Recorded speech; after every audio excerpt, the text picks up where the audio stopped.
My husband looked me dead in the eye across his mother's pristine mahogany dining table and delivered the line that ended our marriage. "Give her the keys or we are done."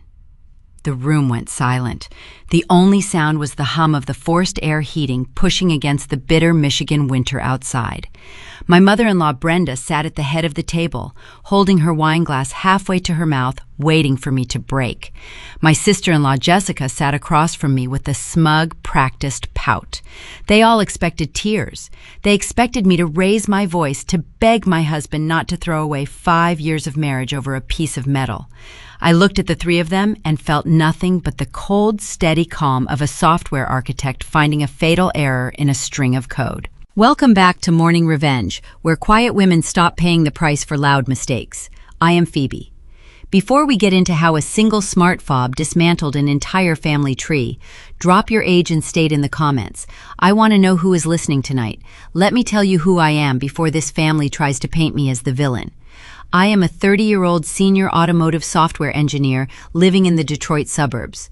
In this part of the country, car culture is not a hobby, it is an institution.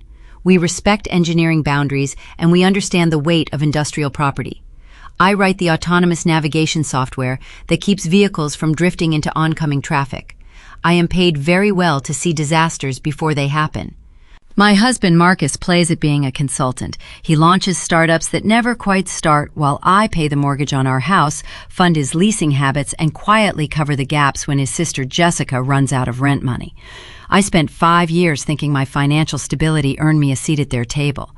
Sitting in that dining room, smelling roasted lamb and rosemary, I realized my paycheck only bought me a job description. I was the family bank, and tonight the bank was officially closing its doors. The trap had been set over dessert. Brenda set her silver fork down and announced that Jessica had a problem. Her car lease was up on Tuesday. Jessica complained about the hassle of dealerships and how she deserved something nice for her new entry-level marketing job in Troy. Brenda nodded in agreement, waving a manicured hand toward the front window. Outside, parked under the amber glow of the street lamp, sat the vehicle I had driven here. It was a matte graphite aerodynamic silhouette engineered to slice through wind resistance. To anyone in this neighborhood, it looked like a premium electric luxury SUV worth at least $120,000. Brenda told the table that it made 0 sense for Jessica to scramble for a ride when there was a perfectly good solution sitting right in the driveway. She pointed out that I work from home 3 days a week, while Jessica commutes daily. Family helps family, Brenda recited, treating the phrase like a binding contract. I set my water glass down. I told them very clearly that the vehicle was not an extra car. I explained that I drive it to the proving grounds and that I need it for work. Brenda did not argue with me. She never fights her own battles when she has a proxy sitting right next to her. She turned her sharp gaze to Marcus. She told her son that if his wife refused to support this family, he needed to evaluate his priorities. She told him that a woman who refuses to do the right thing for his sister does not belong in their family. It was the ultimate trump card.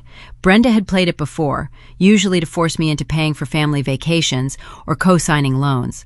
I watched Marcus stop chewing his food. I watched a 32-year-old man take the path of least resistance. He looked at his plate, and then he looked at me with staggering cowardice. He told me he did not want to fight tonight. Then he issued the ultimatum. Give her the keys or we are done. The silence stretched thin and brittle. Jessica crossed her arms, already imagining the leather steering wheel under her hands. Brenda sat back with a triumphant curve forming on her lips. They thought they had cornered me. They thought my fear of divorce would override my logic. But I do not operate on fear. I operate on data. The data in front of me showed a husband who would sacrifice his wife to buy his mother's approval. The marriage was a corrupted file. There was no fixing it. There was only deletion. I did not cry. I did not waste my breath arguing with people who only value me for what they can extract. I reached down into my leather tote on the floor. My fingers brushed past my wallet and found the heavy, distinctive weight of the smart fob. I pulled it out and set it gently on the oak table. The clink of the metal against the wood sounded like a gavel falling. Brenda shot her hand out and snatched the fob off the table. Her knuckles were white with victory. She smiled and said, "That was not so hard." She told me I just needed to be reminded of what matters. I stood up from the table. I picked up my wool coat from the back of the chair and draped it over my arm. I looked at Brenda and told her she was right. I told her I did need a reminder. I turned and walked away from the table, leaving my dinner unfinished. I walked out the front door and stepped into the biting Michigan winter. The cold air hit my face and I took a deep, clean breath. Behind me, inside that warm, curated house, the family celebrated their conquest. They thought they had just bullied me out of a luxury vehicle. They thought they had won the ultimate power struggle. What they did not know was that the matte graphite vehicle in the driveway was not a consumer model lease. It was Project Sentinel. It was a highly restricted Level 4 autonomous corporate prototype loaded with proprietary technology and registered strictly to my employee biometric credentials. By demanding those keys under threat and taking possession of that vehicle, Brenda and Jessica had just committed federal-level industrial theft. I pulled my phone from my pocket and ordered a ride home. The trap was armed, and all I had to do now was let them start the engine. The back seat of the rideshare smelled faintly of vanilla air freshener and old snow. I rested my head against the cold glass of the window and watched the manicured lawns of Bloomfield Hills blur past in the dark. The streetlights flickered across the leather interior in a steady, rhythmic rhythm.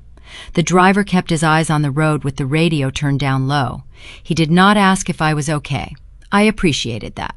The truth was, I had never been better. If you ask my husband to describe his career, he would tell you he is an independent business consultant specializing in market synergy. It sounds impressive until you look at the ledger. Over the past 5 years, Marcus has launched 3 different consulting firms. Each one required high-end branding, custom web design, and a leased office space downtown. Each one secured exactly 0 paying clients. While Marcus spent his days taking lunch meetings and talking about venture capital, I wrote the code that kept actual industries functioning. I paid our mortgage, I paid our premium health insurance, I covered the grocery bills, the utility statements, and the tabs at the steakhouses where he entertained his imaginary investors. Marcus was not a partner. He was a dependent. His entire reality was a carefully constructed simulation, subsidized entirely by my quiet competence. I built a financial firewall around him so he never had to feel the biting wind of actual consequence. Tonight he took that firewall for granted. He looked at the woman funding his entire existence and threatened to withdraw his presence, as if his presence was the prize. It is a spectacular kind of arrogance to stand on a bridge someone else built and threaten to burn it down. But Marcus did not learn that arrogance in a vacuum. He inherited it from his mother. Sitting in the quiet hum of the moving vehicle, I thought about the pebbles that paved the road to this exact night. 3 years ago, Brenda decided our circle needed a bonding trip to Cabo San Lucas. She booked a luxury oceanfront villa and arranged private airport transfers. She did all the planning and handed me the invoice. When I hesitated, pointing out the exorbitant cost, she placed a warm hand over mine and smiled. She told me that I was so incredibly successful and that it was a blessing I could provide these core memories for the people who loved me. Family carries family, she said. That was her favorite phrase. It sounded like a proverb, but it operated like a collection notice. I paid for the villa. I paid for the dinners overlooking the ocean. I watched Brenda toast to our beautiful dynamic while she drank imported wine on my dime. Then there was Jessica. My sister-in-law has never held a job longer than 8 months. Last spring, she called Marcus crying because her landlord was raising the rent and she needed to move immediately. She was short on the security deposit and first month's payment. Marcus came to me with anxious eyes, begging me to front the cash. He promised Jessica would pay us back by summer. I transferred $4,000 into her account the next morning. A week later, Jessica showed up to Sunday dinner carrying a brand new, authentic, quilted designer handbag. When I asked her about it, she laughed and said she treated herself to manage her moving stress. The loan evaporated. The funds were never mentioned again. For half a decade, I absorbed these financial hits. I swallowed my frustration because I genuinely believed my generosity was securing my place in their ranks. I grew up in a household where love had to be earned through utility. I thought my financial strength bought me respect. I thought it made me irreplaceable. Looking out at the dark Michigan highway, I finally understood the fundamental mathematics of my marriage. My income did not buy me a seat at their table. It bought me a job description. I was the automated teller machine. I was the silent engine powering their delusions of grandeur. They did not respect me. They simply relied on my refusal to let the system crash. Brenda and Jessica demanded my premium vehicle tonight because they have been trained to expect total compliance. Every time I paid a bill or absorbed a loss, I taught them that my boundaries were negotiable. When Marcus issued his ultimatum, he was relying on years of historical data. He assumed I would panic. He assumed the threat of losing him would force me to surrender my assets, just like I always did. But unlike all those previous times, I was not crying. My pulse was completely steady. My hands resting in my lap did not shake. The escalating conflict right now was not a desperate fight to save a failing union. It was a silent, calculated pivot. A software architect knows that when a program becomes fatally corrupted, you do not patch it. You isolate the infected files and you initiate a hard reset. I reached into my wool coat pocket and pulled out my smartphone.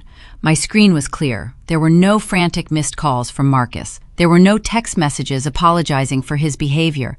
He was likely sitting in his mother's dining room, sipping a post-dinner cocktail, soaking in the praise of the women who controlled him. He was giving me the silent treatment, waiting for me to crack and beg for forgiveness. I bypassed my messaging applications completely. I swiped over to a highly encrypted corporate application hidden in a secure folder on my device. The screen prompted me for a dual-factor biometric authentication. I scanned my fingerprint and the software unlocked, instantly displaying a stark interface of grid lines and data readouts. This was the internal asset management dashboard for my employer. It was the nerve center for every autonomous prototype currently active in the field. I selected the asset identification number matching the matte graphite machine I had just left in Brenda's driveway. The screen populated with real-time telemetry. I could see the exact geographic coordinates of the vehicle parked precisely where I abandoned it. I checked the system diagnostics. The battery was at 98% capacity. The doors were locked. The geofencing parameters were actively engaged. The vehicle I handed over to my in-laws was not a consumer product.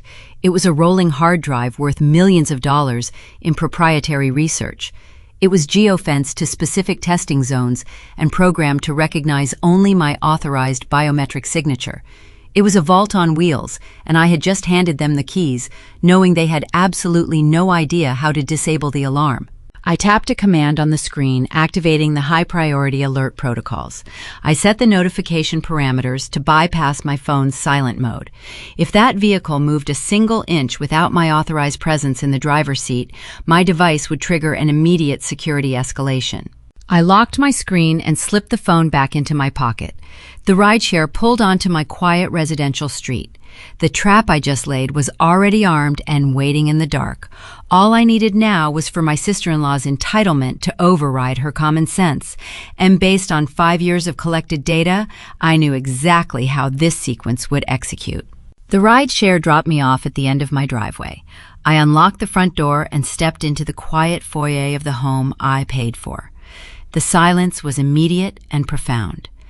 Usually Marcus would be on the sofa yelling into a headset while playing video games or pacing the hardwood floors, pitching his latest imaginary business venture to someone on speakerphone. Tonight, the house was empty. It was just me and the soft hum of the refrigerator. I slipped off my boots and hung my coat in the closet.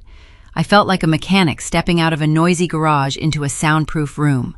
I walked into the kitchen and poured a glass of cold water. I stood by the marble island and pulled my phone from my pocket again. I opened the encrypted corporate dashboard. The interface glowed in the dark kitchen. The vehicle remained stationary in Bloomfield Hills. My in-laws thought they had secured a high-end lease. They assumed the matte graphite paint and the plush leather interior meant it was just another luxury import designed for shopping trips and country club valets. They were blinded by the badge on the hood. I am a lead systems architect for one of the largest automotive manufacturers in Detroit. I do not drive consumer models. The machine sitting in Brenda's driveway is classified internally as Project Sentinel. It is a Level 4 autonomous prototype. To the outside world, it mimics a premium electric vehicle. To my employer, it is a rolling hard drive worth $8 million in proprietary research. The chassis houses military-grade LiDAR sensors, overlapping radar arrays, and a neural net processing unit that logs a terabyte of telemetry data every single hour. The vehicle is a closely guarded corporate secret. The technology inside that cabin represents the next decade of our autonomous driving platform. Because of the extreme value of the intellectual property, the company maintains a zero-tolerance security policy. The prototype is not issued with a standard key. The fob I placed on Brenda's dining table is merely a proximity beacon. The actual ignition sequence requires a paired biometric signature. When a driver sits behind the wheel, the cabin sensors register their exact skeletal weight distribution. The rear-view mirror houses an optical scanner that checks pupil dilation and facial geometry. The steering wheel column measures thermal signatures. If those data points do not perfectly match my registered employee profile, the vehicle initiates a lockdown sequence. The security measures extend far beyond the driveway. Project Sentinel operates under strict geofencing protocols. The navigation system is hard-coded with authorized testing zones. If the vehicle crosses a designated county line without an approved engineering itinerary, the onboard computer flags it as a stolen industrial asset. The telemetry suite instantly beams the exact coordinates, the cabin audio, and the external camera feeds directly to the Global Security Operations Center downtown. I took a slow sip of water. A minor conflict flared in my chest. I opened my contacts list and scrolled to the emergency number for the Director of Asset Protection. Standard corporate policy dictates that I must report any loss of control over a prototype immediately. I stared at the green call button. The logic tree branched in two directions in my mind. If I call security right now and tell them my husband demanded the keys, I become a variable in a domestic dispute. I look irresponsible. Corporate investigators would ask why I surrendered a secure fob to unauthorized civilians. They would question my judgment. I would be subjected to endless human resources reviews, and my security clearance would be suspended pending an investigation. Reporting the incident proactively makes me look complicit in the mishandling of company property. The second option required patience. I could close the application. I could put my phone away. If I let the internal systems do exactly what I engineered them to do, the machine becomes an impartial witness. When Jessica inevitably tries to drive the car, the telemetry will trigger the alarms automatically. The system will record an unauthorized user attempting to operate a restricted asset. The cameras will capture her face. The GPS will track her unauthorized route. I will not be the careless employee who gave away a prototype. I will be the victim of a sophisticated theft executed by my estranged husband and his family. I closed my contacts list. I locked the screen. I chose the machine. I walked down the hall to the master bedroom and turned on the bedside lamp. I felt a deep sense of relief washing away the tension of the last 5 years. I was running a final diagnostic check on my marriage, and the results were definitive. For half a decade, I ignored the warning lights on the dashboard. Marcus was a blind spot I refused to check. I treated his entitlement like a minor mechanical issue I could fix with enough patience and funding. Brenda was a structural defect in the foundation of our relationship. I kept trying to reinforce the chassis, but you cannot build a reliable life on a compromised frame. Tonight, I stopped trying to repair the damage. I was systematically disconnecting myself from their network. I raised a firewall around my finances, my career, and my future. Marcus and Brenda thought they held all the leverage because they assumed I feared loneliness more than I valued my own dignity. Their greed had finally eclipsed their intelligence. They demanded the ultimate status symbol to parade in front of their suburban neighbors. They wanted a trophy to prove they could bend me to their will. They were so consumed by their own vanity, they never bothered to ask how a 30-year-old software engineer accessed a vehicle that does not even exist on the consumer market. They unwittingly stole federal-level industrial property. They invited a multi-billion-dollar corporate legal department directly into their pristine lives. I changed into my pajamas and pulled back the heavy duvet. The house was perfectly still. I checked my phone one last time to ensure the high-priority alert volume was turned all the way up. I placed the device on the nightstand next to my glass of water. I did not feel angry anymore. Anger is a volatile emotion, and volatility leads to mistakes. I felt the cold precision of an engineer watching a simulation run its course. Jessica would not be able to resist showing off her new prize. She would want to take it for a spin. She would want to feel the power of the engine and the envy of everyone she passed. I turned off the bedside lamp. The room plunged into a comforting darkness. I closed my eyes and listened to the quiet breathing of the empty house. I went to sleep, waiting for the automated security protocols to do my dirty work. The code was written. The parameters were set. The engine was about to stall. At 2:14 in the morning, a harsh blue light washed across my bedroom ceiling. The encrypted corporate tablet resting on my nightstand vibrated with a short, sharp pulse. I opened my eyes. The house remained dead quiet, but the digital world was screaming. I sat up and pulled the heavy duvet off my shoulders. The air in the room felt chilled. I reached out and picked up the device. The screen displayed a stark notification banner demanding immediate attention. The telemetry logs showed the prototype engine engaging. Someone was in the driver's seat. I knew exactly who it was. Jessica never possessed the discipline to delay gratification. She treated impulse control as a suggestion rather than a rule. A shiny new toy sat in her mother's driveway, and she needed to parade it around town while the bars were still open. The system immediately registered a discrepancy. The driver's seat sensors logged a weight of 130 pounds. My registered profile expects 145. The optical scanners embedded in the rearview mirror swept the dark cabin, searching for my facial geometry. Finding nothing but an unauthorized user, the software flagged the biometric failure. Under normal circumstances, a consumer vehicle might simply refuse to start, but Project Sentinel is designed to track corporate espionage. It allows the unauthorized user to operate the vehicle while simultaneously transmitting a silent beacon to the Global Security Operations Center. The machine effectively turns itself into a mobile surveillance unit. I watched the digital map populate on my screen. A bright blue dot represented the luxury electric vehicle.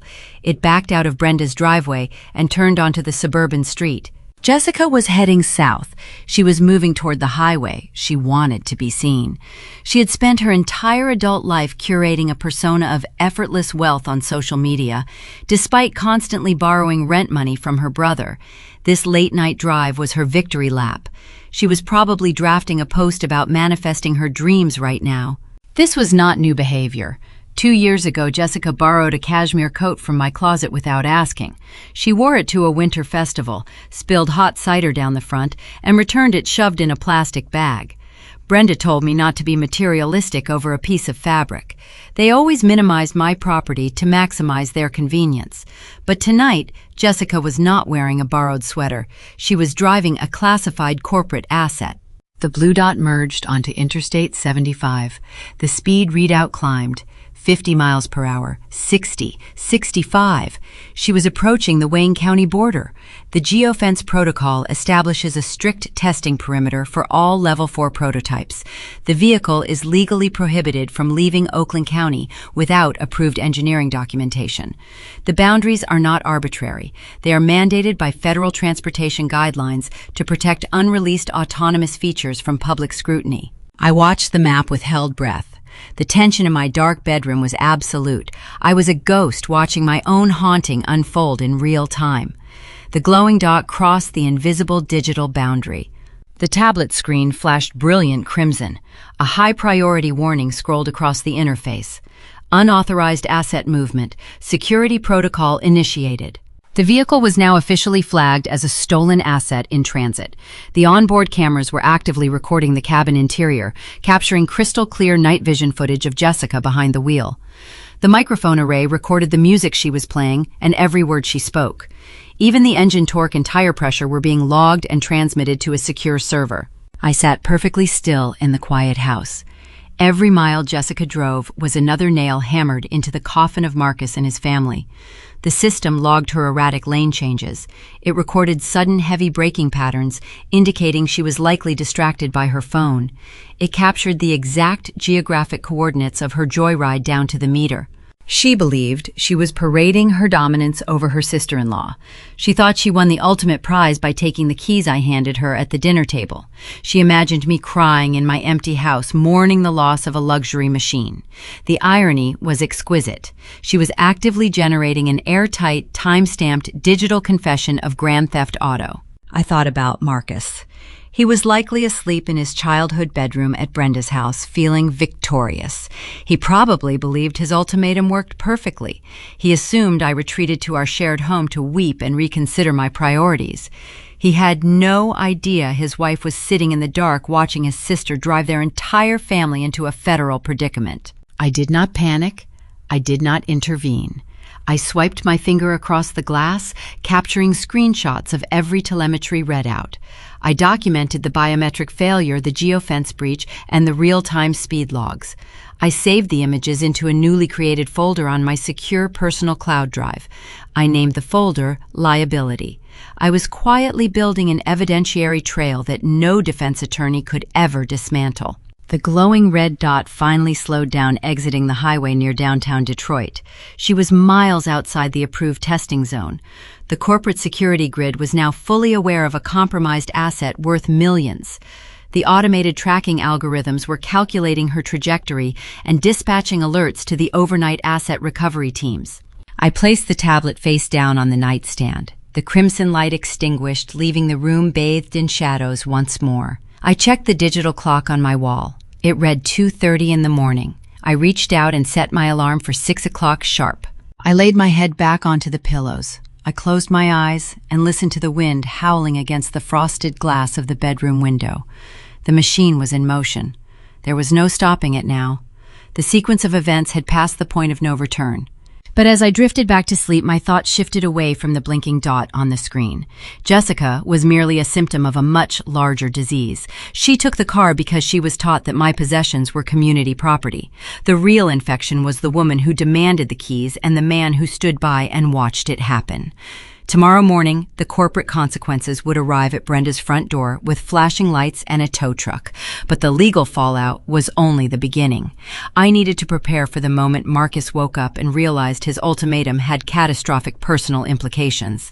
The vehicle was secure in the hands of the authorities, but the sister-in-law who started this entire cascade of ruin still needed to be dealt with.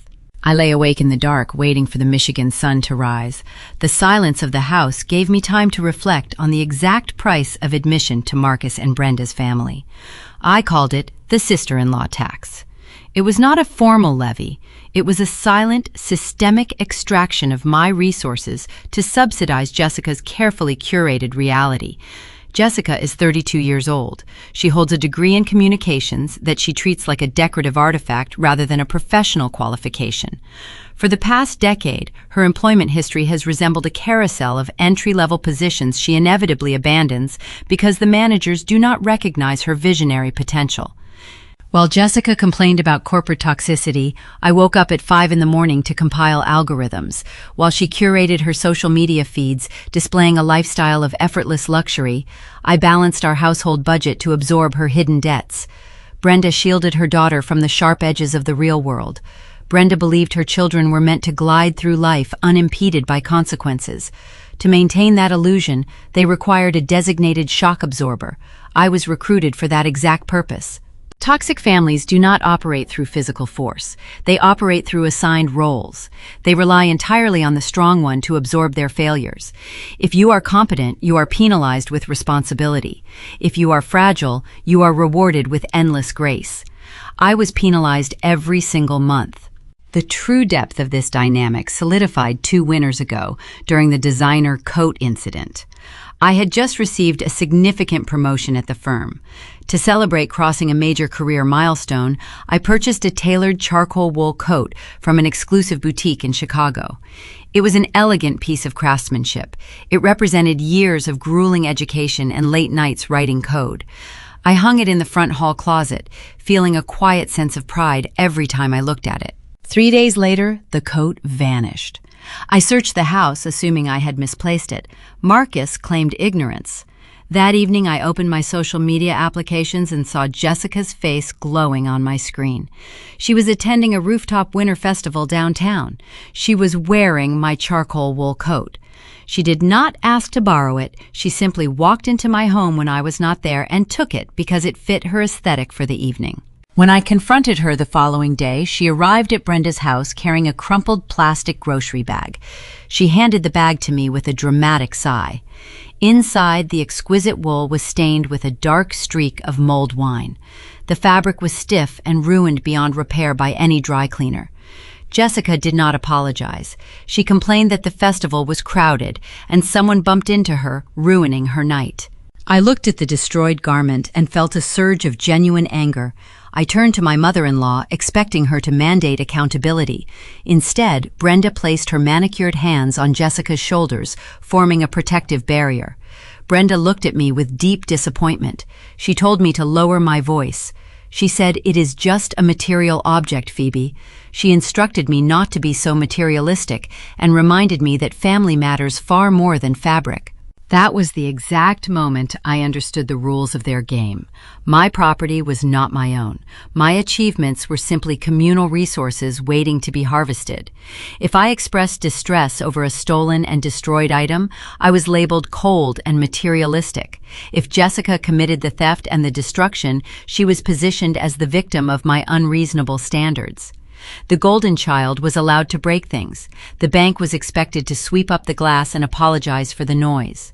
The sister-in-law tax applied to everything. It applied to the emergency credit card bills I paid off when Jessica maxed out her limits on luxury cosmetics. It applied to the security deposits I fronted when she broke her apartment leases.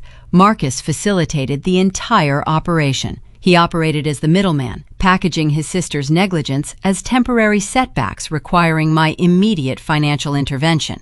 He always promised to pay me back. The ledger remained permanently unbalanced. Many people would look at the events of tonight and accuse me of being cruel. They would argue that handing over the smart fob to a classified corporate asset was a malicious trap. That assessment is fundamentally incorrect. Cruelty requires active malice. I did not force Jessica to demand my vehicle. I did not instruct Brenda to issue an ultimatum. I did not compel my husband to leverage our marriage to appease his mother. For 5 years, I spent my absolute maximum effort holding up a heavy ceiling so they could dance comfortably underneath it. I was the structural support beam keeping their delusion intact. Tonight, I did not push the ceiling down on them. I simply stepped out of the way. Gravity is not cruel. Gravity is merely a physical law. When you remove the support structure, things fall. Brenda and Jessica demanded the keys because they believed they could fly without my assistance. I finally granted them the opportunity to test that theory. They thought they were commandeering a luxury vehicle to elevate their social status. In reality, they strapped themselves to an anvil and shoved it off a cliff. The early morning hours crept by with agonizing slowness. I lay in bed watching the shadows stretch across the bedroom walls. The Michigan winter wind rattled the window panes. My mind was sharp and clear. I replayed the dinner conversation, analyzing every word spoken. Marcus proved he possessed no loyalty to our vows. He chose his mother's approval over his wife's dignity. He threatened me with abandonment, assuming my greatest fear was living alone. He failed to reiterate that the deepest form of loneliness is sharing a home with a man who views you entirely as a utility. The digital clock on my nightstand shifted from 5:59 to 6 o'clock in the morning. My alarm chimed with a soft, melodic tone. I sat up and silenced the device. The darkness outside my window was beginning to break. A pale gray light crept over the horizon, illuminating the frost-covered rooftops of my neighborhood. The sun was rising over the automotive capital. I picked up my encrypted corporate tablet and refreshed the internal dashboard. The interface had changed. The automated red alerts that flooded the screen at 2 in the morning were now accompanied by a new status indicator. The system flagged the compromised prototype with a bright yellow banner reading Active Command Center Review. The night shift algorithms had done their job. They tracked the unauthorized asset, recorded the telemetry, and locked down the digital perimeter. Now the sun was up and the corporate machinery was waking up with it. The automated warnings had officially shifted to active human oversight. Real people sitting in the Global Security Operations Center downtown were currently analyzing the night vision footage of my sister-in-law driving a stolen multi-million-dollar Secret. The minor conflicts of our past, the ruined wool coats and the unpaid credit card bills, were completely eclipsed by the magnitude of this morning. My in-laws were no longer dealing with a compliant wife they could guilt into submission. They were about to face a corporate entity that does not negotiate with sentimentality. The phone call I was waiting for was imminent. The Detroit security directors were reviewing the biometric failures and the geofence breaches. Soon they would initiate the asset recovery protocols. I needed to brew a pot of strong coffee. The firewall I built was holding perfectly, and the corporate interrogation was about to begin. The coffee maker hissed softly as the dark liquid dripped into my ceramic mug. Exactly at 6:30, my smartphone vibrated against the cold marble countertop. The caller identification displayed a restricted Detroit area code. I did not need to guess who was trying to reach me at this hour. The night shift algorithms had completed their automated reporting, and the Human Oversight Committee was officially awake. I took a slow breath to steady my heart rate. I slid my finger across the glass screen and answered on the second ring. I spoke my name clearly. I kept my voice perfectly level. A man responded with a gravelly tone entirely devoid of morning pleasantries. He identified himself as Gregory Thorne, the Director of Asset Protection for the Enterprise. He did not ask how I was doing. He immediately stated that we had a critical situation regarding Project Sentinel. He informed me that internal telemetry indicated my assigned prototype was currently parked in a residential driveway 20 miles outside the approved Oakland County testing zone. He asked me to explain why a restricted industrial asset was sitting in a civilian neighborhood emitting unauthorized location beacons. The professional conflict was officially underway. This was the exact moment that would dictate the remainder of my career in the automotive industry. One wrong word, and I became an accomplice to grand theft. One emotional slip, and I looked like a careless engineer who treated a multi-million-dollar secret like a weekend party favor. I was facing intense corporate scrutiny. I needed to navigate this interrogation flawlessly to protect my livelihood. I had to build an impenetrable defense around myself, using nothing but cold, hard facts. I answered Gregory with a clinical, detached tone. I informed him that the asset was compromised at approximately 8 o'clock last evening. I explained that I attended a family dinner at that address. During the meal, my husband and his mother issued a hostile ultimatum. They demanded the proximity fob for the vehicle under extreme duress. I clarified that my husband explicitly threatened to dissolve our marriage on the spot if I did not surrender the keys to his sister. Gregory remained silent on the other end of the line. Corporate security directors do not care about marital disputes. They care about liability. I needed to translate my domestic crisis into his legal vocabulary. I stated firmly that I surrendered the proximity fob to de-escalate a volatile domestic confrontation. I emphasized that I explicitly did not consent to the vehicle being driven or accessed by anyone. I informed him that I left the premises immediately via a rideshare service to separate myself from the hostile environment. Gregory cleared his throat. He asked why I did not call the Global Security Operations Center the moment the fob changed hands. It was the trap question. It was the inquiry designed to shift the blame onto my shoulders. I was ready for it. I told him I followed the secondary asset protocol. I explained that the fob alone cannot activate the ignition sequence without my paired biometric signature. I knew the vehicle was immobilized in the driveway. I stated that reporting a stationary vehicle during a domestic dispute could have provoked my estranged husband into a physical altercation. I chose to rely on the automated engineering safeguards I personally programmed. I monitored the dashboard remotely, waiting to see if they would actually attempt to breach the cabin. I then delivered the final piece of evidence. I told Gregory that at 2:14 in the morning, my corporate tablet registered a critical biometric failure, followed by a geofence breach.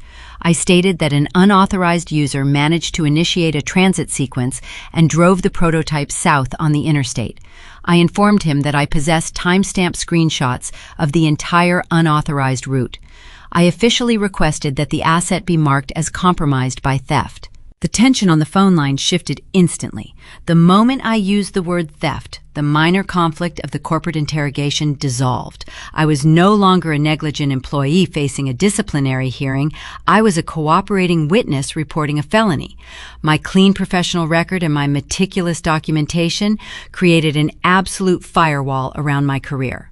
Gregory dropped his suspicious tone. He switched into active recovery mode. He confirmed that his team was currently reviewing the night vision cabin footage. He verified that the driver was an unidentified female who did not match my employee profile. The telemetry matched my timeline perfectly. The logic was airtight. He informed me that the company has a zero-tolerance policy regarding unauthorized access to proprietary technology. The vehicle contained classified sensor arrays and unreleased navigation source code. He stated that local authorities were already being contacted. A corporate recovery unit was being dispatched to the Bloomfield Hills address. They were sending a heavy-duty flatbed truck flanked by private security contractors and a municipal police escort to retrieve the prototype. My chest tightened with profound anticipation. The theoretical trap was manifesting into physical reality. Gregory told me to check my company email account. He said his legal department was sending a digital liability waiver. By signing the document, I would formally attest that the vehicle was taken without my permission and that I relinquished all responsibility for the unauthorized joyride. Signing the form would legally sever my connection to whatever consequences fell upon the driver. I opened my laptop on the kitchen island. The email was already waiting in my inbox. I clicked the secure link and read the legal terminology. It was a standard corporate indemnification clause. It stated that the company would pursue all necessary legal action against the unauthorized individuals to recover damages and protect industrial secrets. I did not hesitate. I typed my full legal name into the digital signature box. I hit submit. The transaction was complete. I had officially handed my in-laws over to the relentless machinery of a multi-billion-dollar corporation. I weaponized my own legal department against the people who thought they could bully me into submission. There was no reversing the process now. I could not call Gregory back and ask him to go easy on Jessica. I could not ask the company to drop the charges to save Marcus from embarrassment. The wheels were in motion and the brakes were completely disabled. Gregory thanked me for my prompt cooperation. He instructed me to remain at my residence and await further contact from the Human Resources Division regarding a temporary replacement vehicle. He ended the call. I set my phone down on the cold marble. The anxiety that had lingered in my stomach all night completely evaporated. It was replaced by a deep, resonant calm. I poured the hot coffee into my favorite mug and walked into the living room. I stood by the large bay window and looked out at the quiet suburban street. The morning sun was casting long golden shadows across the snow-covered lawns. I took a slow sip of the dark roast. The flavor was rich and grounding. I stood there and imagined the scene that was about to unfold across town. Right now, Brenda was probably waking up in her luxurious master bedroom. She was likely feeling incredibly smug about her parenting skills. She thought she successfully manipulated her wealthy daughter-in-law into providing a free luxury car for her unemployed daughter. Marcus was probably sleeping heavily, believing his ultimatums were powerful tools of marital control. Jessica was undoubtedly dreaming about all the places she would drive her stolen prize today. They were completely oblivious to the storm gathering on their horizon. They thought they were dealing with a submissive woman who would cry and eventually apologize for making them angry. They had no concept of the industrial forces they had just provoked. In about 45 minutes, the pristine silence of their exclusive neighborhood was going to be shattered. A massive diesel recovery truck was going to roll down their manicured street, accompanied by flashing red and blue police lights. The neighbors, who Brenda desperately tried to impress, were going to pull back their curtains and watch the spectacle. The social standing she guarded so fiercely was about to be dismantled in broad daylight. I leaned against the window frame and let the warmth of the coffee mug seep into my palms. I had spent years absorbing their insults, paying their debts and sacrificing my own peace of mind to keep their artificial world afloat. Today, the invoice was finally coming due. The sister-in-law tax was abolished. The bank was closed. The only thing left to do was wait for the morning to run its natural course. The corporate firewall was secured, and the impending wreckage was entirely their own. I carried my coffee back to the kitchen island and opened the corporate application on my tablet once more. The dashboard offered a feature I rarely use during normal operations. Project Sentinel is equipped with a 360-degree exterior camera array designed to monitor traffic conditions and identify potential collision hazards. I tapped the icon to activate the live visual feed. The screen split into 4 high-definition quadrants, displaying the front, rear, and side views of the vehicle currently parked in Brenda's driveway. The audio feed engaged a second later. I could hear the winter wind rustling through the bare branches of the oak trees lining the manicured suburban street. Bloomfield Hills is a neighborhood built entirely on the currency of perception. The homes are sprawling brick colonials with perfectly shoveled driveways and imported landscaping. Brenda spent the last 20 years cultivating an image of flawless, upper-class respectability among these residents. She hosted the homeowner association meetings. She gossiped about anyone who failed to maintain their lawn. Her social standing was her most prized possession. At exactly 7:15 in the morning, that pristine reputation was irreversibly shattered. A low, rumbling vibration echoed through the tablet speakers. The sound grew steadily louder, drowning out the morning wind. A colossal diesel engine roared into the quiet subdivision. The front camera feed captured the arrival of a heavy-duty corporate recovery flatbed. It was painted industrial yellow and bore the logo of my employer on the side panels. The truck did not arrive alone. It was flanked by 2 black sports utility vehicles driven by private security contractors. A municipal police cruiser brought up the rear. The convoy came to a halt directly in front of the house. The flashing red and blue lights from the police cruiser bounced off the frozen front windows of Brenda's home. The strobing colors painted the quiet street in urgent, chaotic hues. The security contractors stepped out of their vehicles wearing tactical winter jackets. They moved with coordinated military precision. The flatbed operator began lowering the hydraulic ramp toward the driveway. The heavy mechanical grinding of the winch echoed through the neighborhood. The noise was impossible to ignore. The heavy oak front door of the house swung open with immense force. Brenda stormed out onto the front porch wearing a silk floral bathrobe. Jessica followed close behind her, clutching a faux fur coat over her pajamas. Through the high-fidelity microphone array, I could hear the panic elevating in their voices. They rushed down the frozen concrete steps, waving their arms frantically. Jessica reached the edge of the driveway first. She yelled at the men to step away from her property. She demanded to know what they were doing to her new ride. She stood in front of the matte graphite bumper, crossing her arms and jutting her chin forward in a display of practiced entitlement. She genuinely believed her aggressive posture would force these men to apologize and retreat. She treated them the same way she treated retail workers who refused her expired return receipts. The lead corporate security agent did not flinch. He walked calmly toward her holding a clipboard. He possessed the tired, indifferent demeanor of a man who dealt with corporate espionage on a daily basis. He asked her to confirm her identity. Jessica lifted her head and proudly stated her name. She announced that the vehicle was a gift from her sister-in-law and that they were trespassing on private land. The agent did not argue with her. He simply pulled a printed document from his clipboard and handed it forward.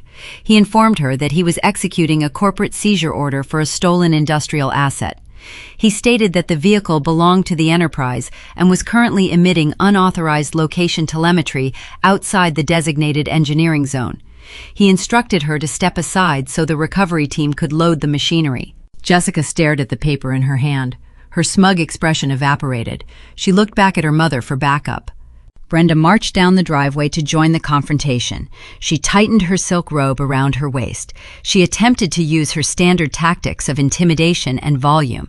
She told the security agent he was making a terrible mistake. She threatened to call her lawyers and sue the company for harassment. She demanded they halt the operation immediately so she could wake up her son Marcus to resolve the misunderstanding. She projected her voice loudly, hoping to dominate the interaction through sheer upper-middle-class confidence. Her usual weapons were completely ineffective against corporate protocol. The security agent ignored her threats entirely. He signaled to the flatbed operator to attach the chains to the towing hooks under the front bumper. Brenda reached out and grabbed the agent by the sleeve of his jacket, attempting to physically stop him. That was the moment the municipal police officer intervened. He stepped out of his cruiser and walked up the driveway, resting his hand casually on his duty belt. He placed himself between the screaming women and the recovery crew.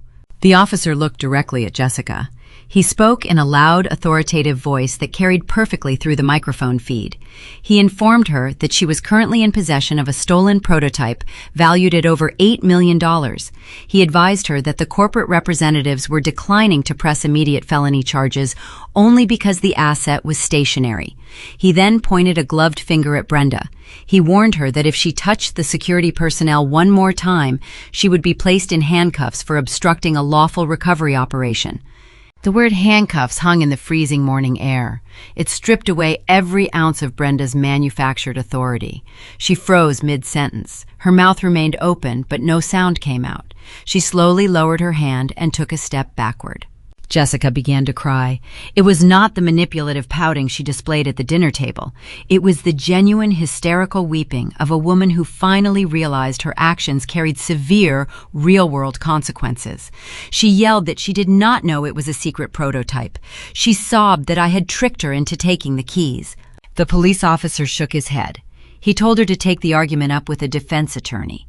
He ordered both women to retreat to the porch. Defeated and humiliated, Brenda and Jessica backed away. They huddled together on the top step, shivering in their robes. They watched in horror as the heavy steel chains were secured to the undercarriage. The winch whined loudly, dragging the sleek, expensive machine up the angled steel ramp of the flatbed. The $120,000 status symbol they extorted from me was unceremoniously hauled away like a repossessed sedan. But the loss of the vehicle was not the true punishment. The real devastation was happening on the periphery of the camera feed. The flashing lights and shouting had successfully awakened the entire block. I watched the wide-angle lenses capture the surrounding properties. Front doors were opening up and down the street. The homeowner association president Brenda constantly tried to impress was standing at the end of her driveway wearing a winter coat over her nightgown, watching the scene with wide eyes. Other neighbors were peering through their blinds or standing on their porches holding coffee mugs. They were witnessing the reigning matriarch of their social circle being threatened with arrest while a fleet of security trucks seized stolen property from her home. Brenda noticed the audience. I watched her turn her head and see the judging stares of the people she spent decades trying to dominate. Her pristine reputation was instantly demolished. The carefully constructed facade of wealth and respectability crumbled right there on the frozen concrete. She could never host another neighborhood gathering without the whispered rumors of this morning following her into the room. The tow truck secured the vehicle and leveled the hydraulic ramp. The security contractors returned to their sports utility vehicles. The police officer tipped his hat to the women on the porch and climbed back into his cruiser. The convoy pulled away from the curb, leaving Brenda and Jessica standing alone in their empty driveway, exposed and disgraced. As the truck accelerated down the street, the live video feed on my tablet went dark. The corporate servers engaged the transport lockdown mode, terminating external connections to preserve battery life. The screen faded to black, leaving only my reflection on the glass surface. I closed the application and took another sip of my coffee. The physical climax was over. The trap had sprung with flawless mechanical precision. But the emotional fallout was just beginning. The reality of their situation was settling into their minds right now. They were going to realize that the vehicle was gone, and the legal nightmare was just starting. They were going to demand answers. They were going to seek someone to blame. Right on cue, the screen of my smartphone lit up on the kitchen island. The device began to vibrate urgently against the marble. The caller identification displayed my husband's name. Marcus was awake. The panic had set in. The damage control calls were starting, and I was more than ready to answer. The digital clock on the microwave shifted to 8 in the morning. My smartphone began to vibrate across the kitchen island. The device rattled against the cold marble with a frantic, desperate rhythm. I looked at the illuminated screen. The caller identification displayed my husband's name. Marcus was finally awake. The reality of the morning had shattered his suburban illusion, and the panic was actively setting in.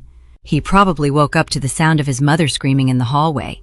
He likely ran down the stairs in his pajamas to find the driveway completely empty and the local police cruiser driving away.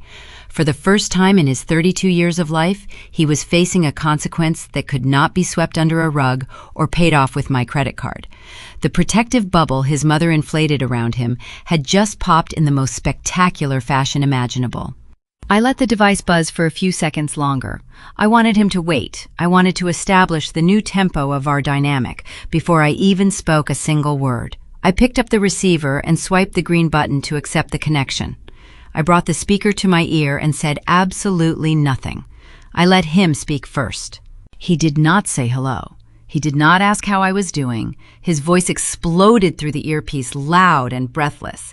He demanded to know what I had done to his family. He shouted that a corporate tow truck and private security contractors just raided his mother's property. He sounded like a terrified child trapped in the body of an adult man. His breathing was ragged. He ordered me to call my company immediately. He instructed me to tell my superiors that there was a massive misunderstanding and that the security dispatch was a mistake. He wanted me to fix it. This was his default setting. Whenever Marcus encountered a problem, he handed it to me to solve. 2 years ago, when his second consulting firm faced a severe tax penalty because he failed to file the proper quarterly documents, he threw the government envelopes on my desk and told me to figure it out. I spent 3 days untangling his financial mess and paid the fines from my own savings just to stop him from pacing around the living room complaining about the stress. He expected this current situation to follow the exact same pattern.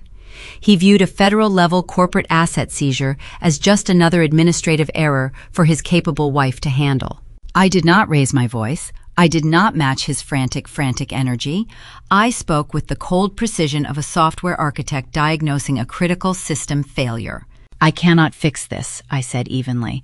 I do not own the car, Marcus. I cannot give away what belongs to the corporation. The logic temporarily short-circuited his anger. He went silent for a fraction of a second as the weight of my sentence registered in his mind. Then the gaslighting began. He pivoted away from demanding a solution and moved directly into assigning blame. He asked why I did not warn them about the tracking software. He accused me of setting a malicious trap. He claimed I intentionally let his sister commit a crime just to prove a point. He tried to frame his family as the innocent victims of my calculated cruelty. I listened to his frantic accusations without interrupting. When he finally paused to take a breath, I dismantled his argument entirely. I told you I needed the vehicle for work, I replied. I told your mother it was not an extra car. You chose to ignore my words because you thought my boundaries were a negotiation. You demanded compliance and you received exactly what you asked for. Marcus realized his victim narrative was failing. He resorted to his favorite weapon. He attempted to use his marital leverage one last time. His voice cracked as he stammered into the phone, trying to project an authority he no longer possessed. I told you I would leave you if you did not give her the keys, he said, his tone thick with desperation. He tried to remind me of the dinner table ultimatum, as if it still possessed any power. He genuinely thought the threat of a divorce would suddenly force me to submit and call my security director with a fake apology. He still believed his presence in my life was my most valued asset. I leaned against the kitchen counter and looked out the window at the bright morning sky. I dropped the final weight onto his fragile reality. You asked for the keys, Marcus, I said, my voice dropping into a register of absolute finality. I gave them to you. What you did with them after I walked out the door is your liability. I did not wait for his response. I moved my thumb and ended the call. The line went dead. The silence returned to my kitchen. It was the most satisfying sound I had heard in 5 long years. The peace lasted for approximately 10 seconds. Then the notification chimes began. My screen lit up with a rapid succession of incoming text messages. The sender was Brenda. Without my voice on the phone to absorb her son's panic, the matriarch was taking over the assault. I watched the text bubbles appear one after another in a frantic digital barrage. The messages were a masterclass in psychological manipulation. The first text was a furious insult calling me a vindictive sociopath who planned this sabotage out of pure jealousy. The second text demanded I hire a defense attorney for Jessica immediately to rectify my mistake. The third text shifted drastically in tone. She begged me to reconsider my stance. She pleaded with me to remember that family carries family during dark times. She sent a lengthy paragraph claiming Jessica was crying uncontrollably in the living room and that my selfish actions were destroying a young woman's future. The messages wildly oscillated between hostile threats and desperate begging. She was throwing every emotional tactic at the wall, hoping something would stick. She was treating me like an audience member who was still invested in the performance. I was no longer watching the play. I tapped the information icon at the top of the message thread. I selected the option to hide alerts. I muted Brenda permanently. I watched a final message arrive silently on the screen without a vibration or a sound.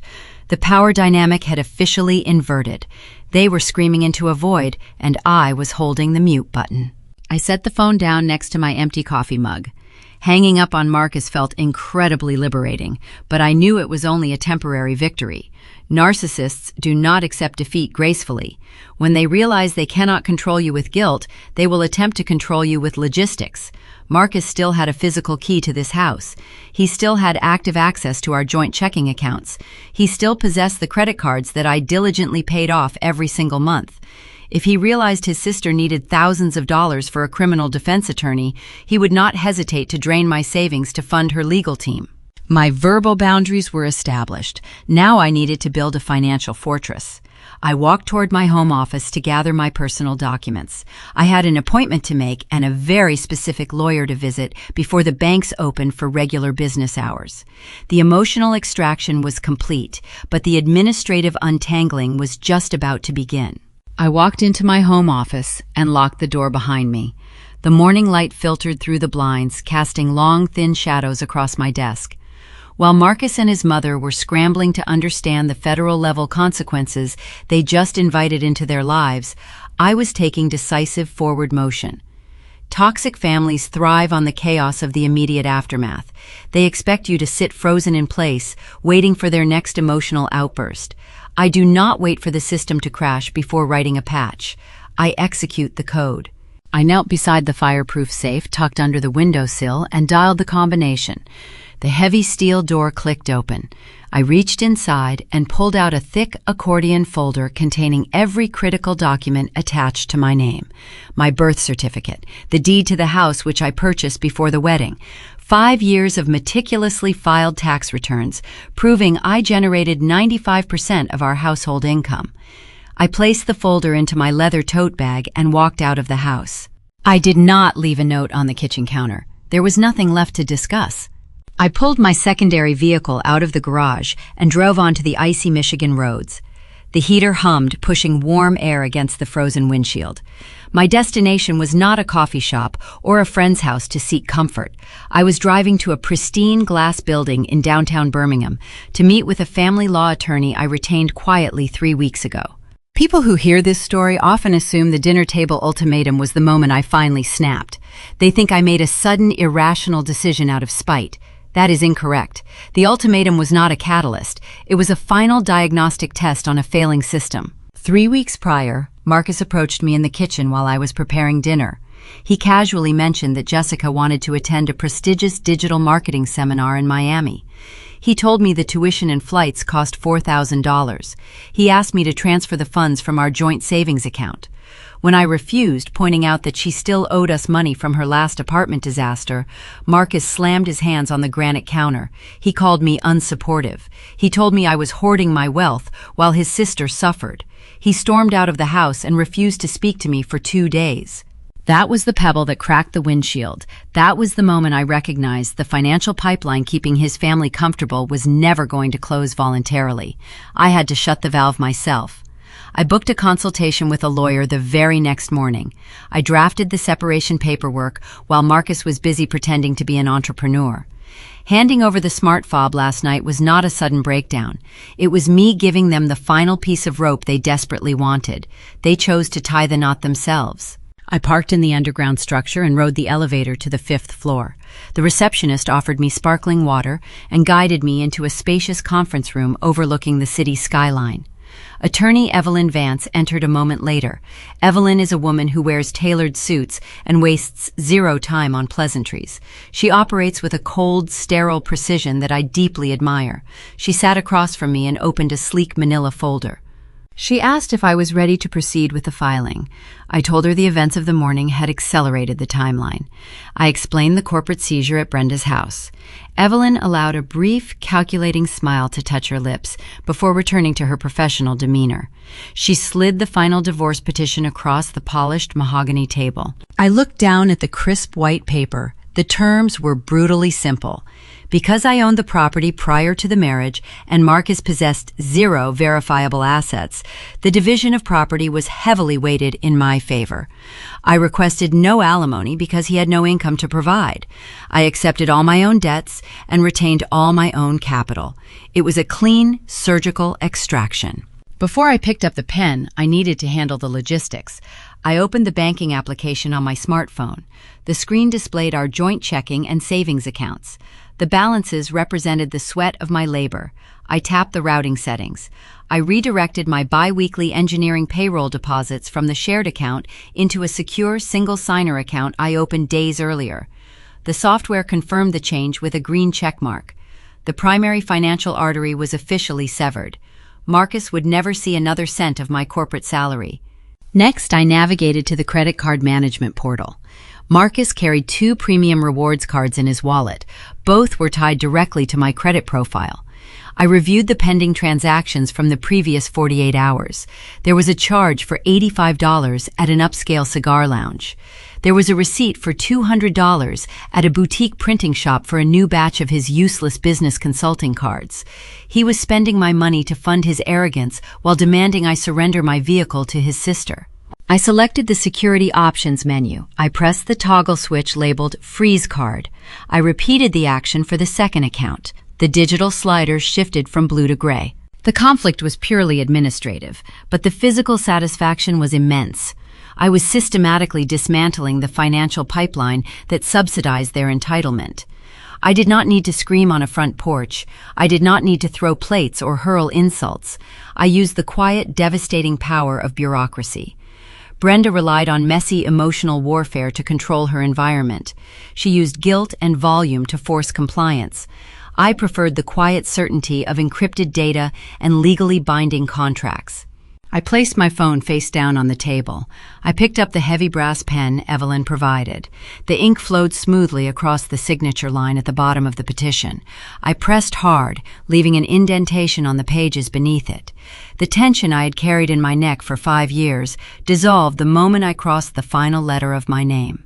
Evelyn gathered the documents and tapped the edges against the table to align them. She informed me that the petition would be filed with the county clerk before noon. She stated that a process server would locate Marcus to deliver the summons within the week. I told her that finding him would not be difficult. He would undoubtedly be hiding at his mother's house, trying to figure out how to avoid federal espionage charges. I thanked Evelyn and walked out of the glass building. The winter air felt crisp and entirely refreshing. I stepped onto the sidewalk and headed toward the parking garage. My mind was clear. The trap I laid last night had caught the predator, and the paperwork I signed today ensured the cage remained permanently locked. By the time I reached my vehicle, Marcus was not just facing a corporate investigation for grand theft. He was entirely cut off from the capital that fueled his delusions. I slid into the driver's seat and started the engine. As the heater roared to life, my phone chimed in the cup holder. It was an automated alert from the banking application. The notification text was brief and unambiguous. A transaction for $400 at a high-end electronics retailer had just been declined due to a frozen account status. Marcus was trying to spend money. He was likely attempting to purchase a new laptop or a tablet to replace the one he left at my house, thinking he could set up his imaginary office at his mother's kitchen table. He had just discovered the plastic in his wallet was completely worthless. The reality of his situation was crashing down on him. The corporate nightmare was bad enough, but losing his financial lifeline would push him into sheer desperation.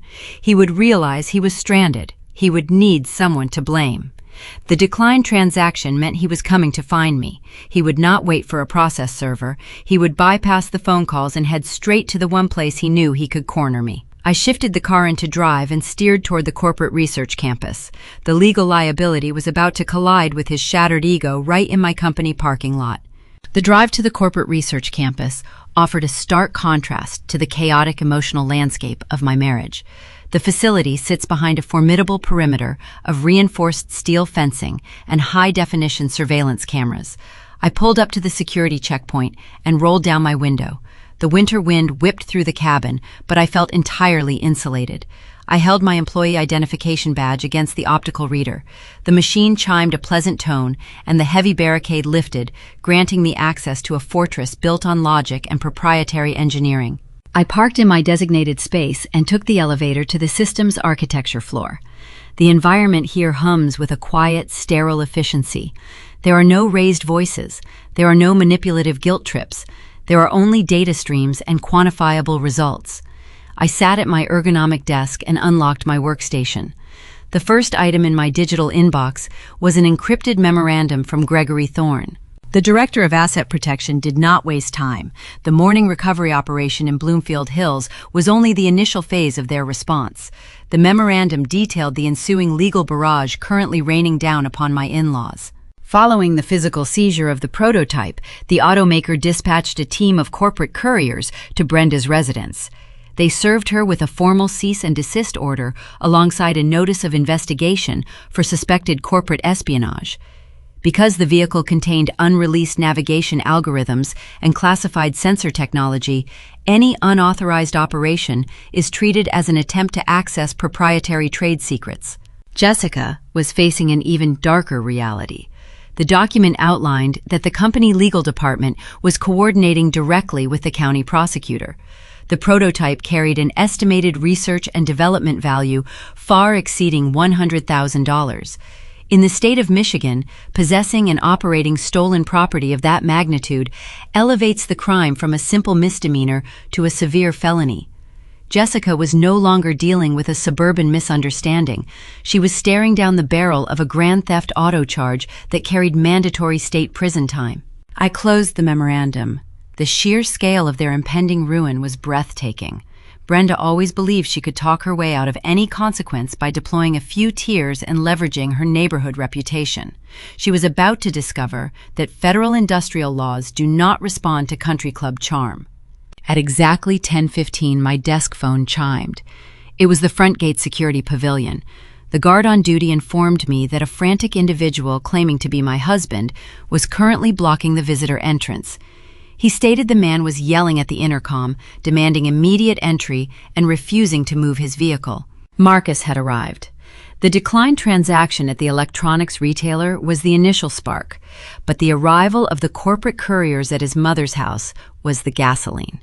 His entire artificial universe was collapsing, and he was desperately seeking the person who usually held up the sky. I instructed the guard to deny him access to the main campus. I requested that a security officer escort me to the visitor parking lot to handle the disturbance. I stood up from my desk and walked toward the lobby. I felt no anxiety about the impending confrontation.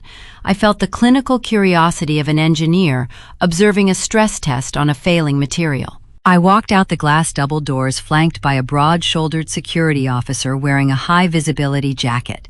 The Michigan air was bitter and sharp. I saw Marcus pacing furiously next to his car in the visitor lot. He looked entirely unraveled. The polished, confident aura he usually projected was completely gone.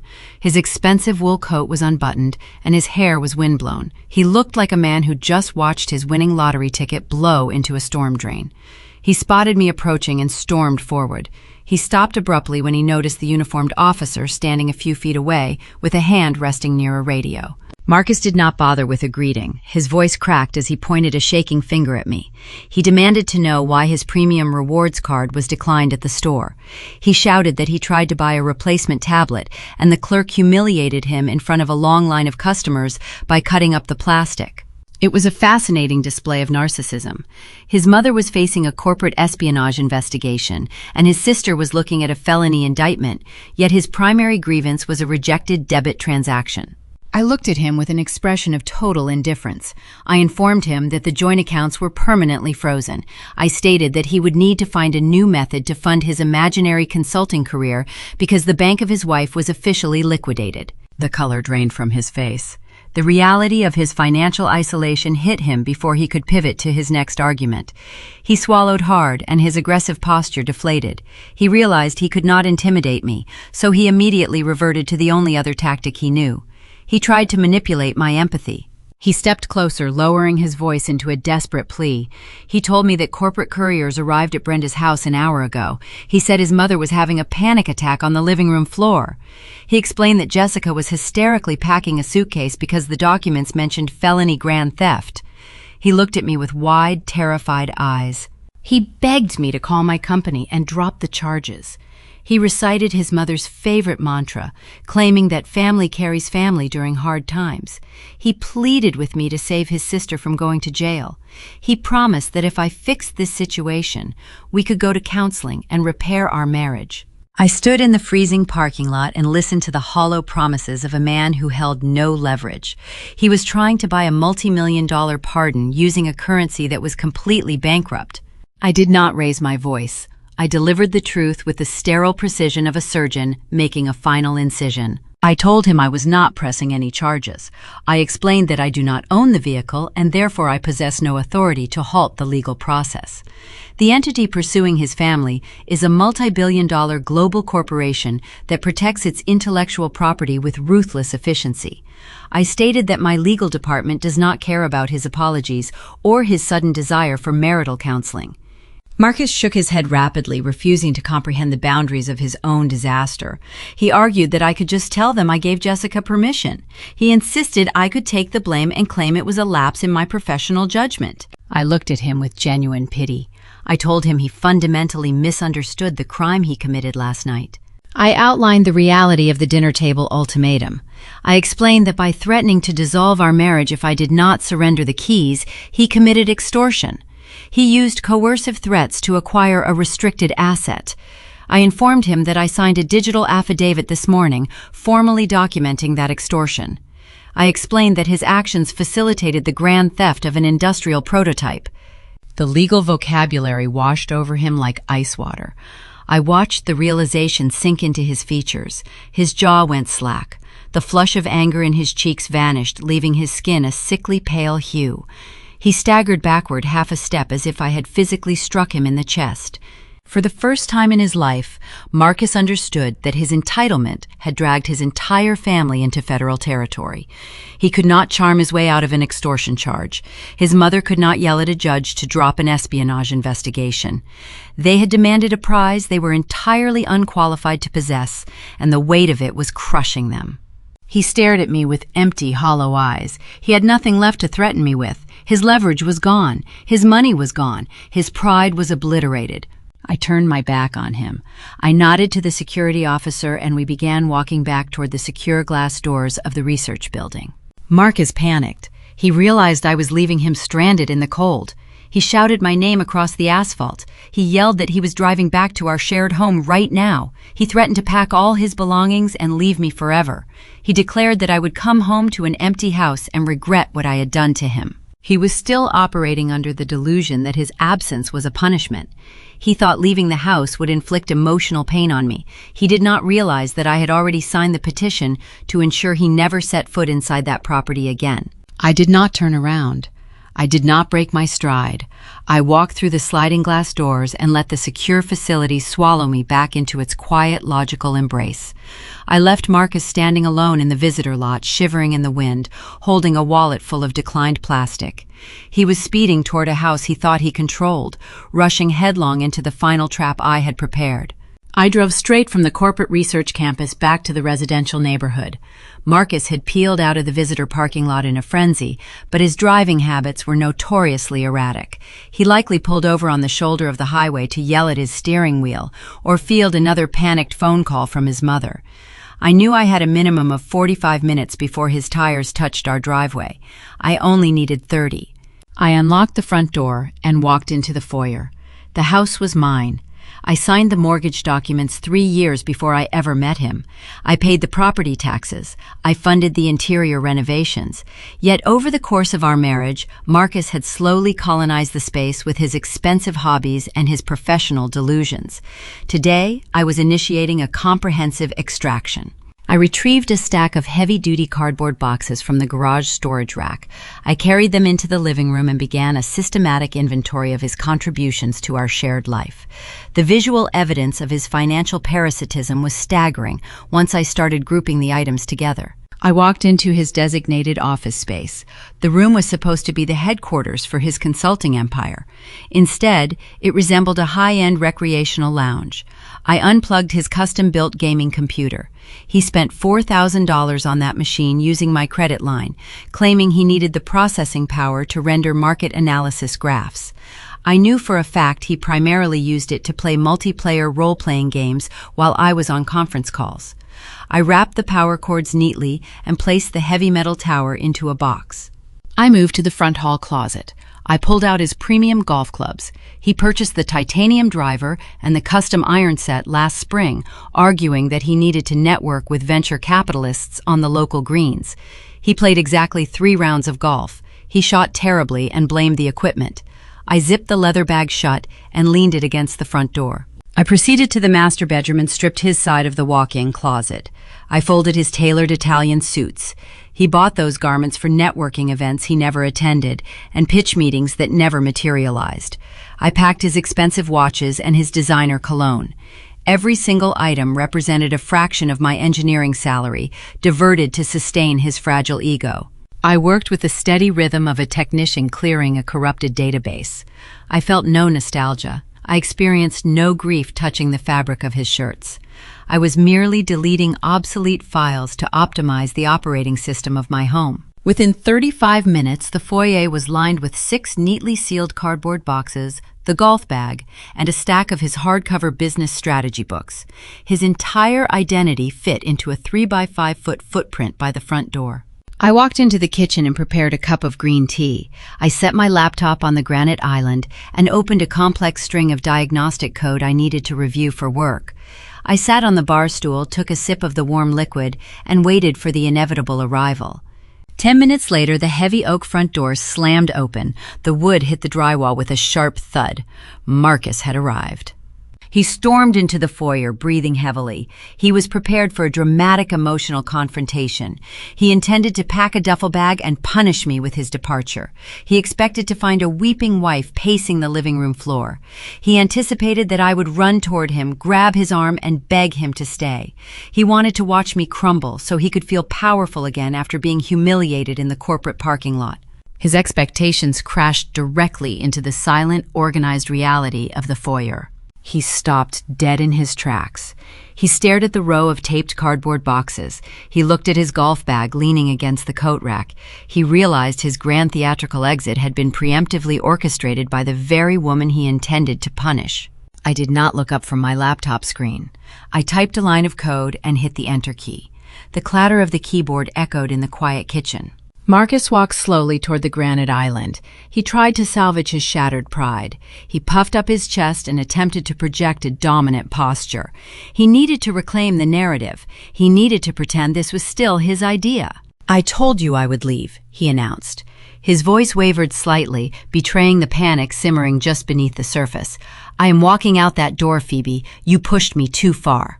It was an absurd statement. He was a man with a frozen debit card, a sham career, and a sister facing felony charges threatening to withdraw his presence from a woman who just boxed up his belongings. He genuinely believed his company was a commodity I could not afford to lose. I kept my eyes focused on the glowing screen. I reached out with my left hand and picked up the thick manila folder I had brought back from Evelyn Vance's office. I slid the smooth paper across the polished granite. The folder stopped precisely at the edge of the counter directly in front of his hands. "You are not leaving Marcus," I said softly. "You are being evicted." He stared at the folder as if it were a venomous snake. He hesitated before reaching out and flipping open the heavy cover. The first document was the filed divorce petition bearing the official stamp of the county clerk. The second document was a formal 30-day notice to vacate the premises. Because my name was the sole signature on the deed and the mortgage, I was legally requiring him to remove himself from my property. The paperwork stripped away the illusion of a mutual separation. It classified him as a tenant whose lease was being terminated. I watched his eyes dart across the legal jargon. He read the clauses outlining the division of assets. He saw the stipulations confirming he held zero equity in the house. The grand illusion of his equal partnership dissolved into sterile legal ink. "You filed this today," he whispered. The false bravado drained from his vocal cords. "I retained the attorney 3 weeks ago," I corrected him. "You signed your own eviction notice the moment you demanded my car keys to appease your mother. I simply filed the paperwork." He looked up from the folder. The panic in his eyes was replaced by a hollow, bewildered realization.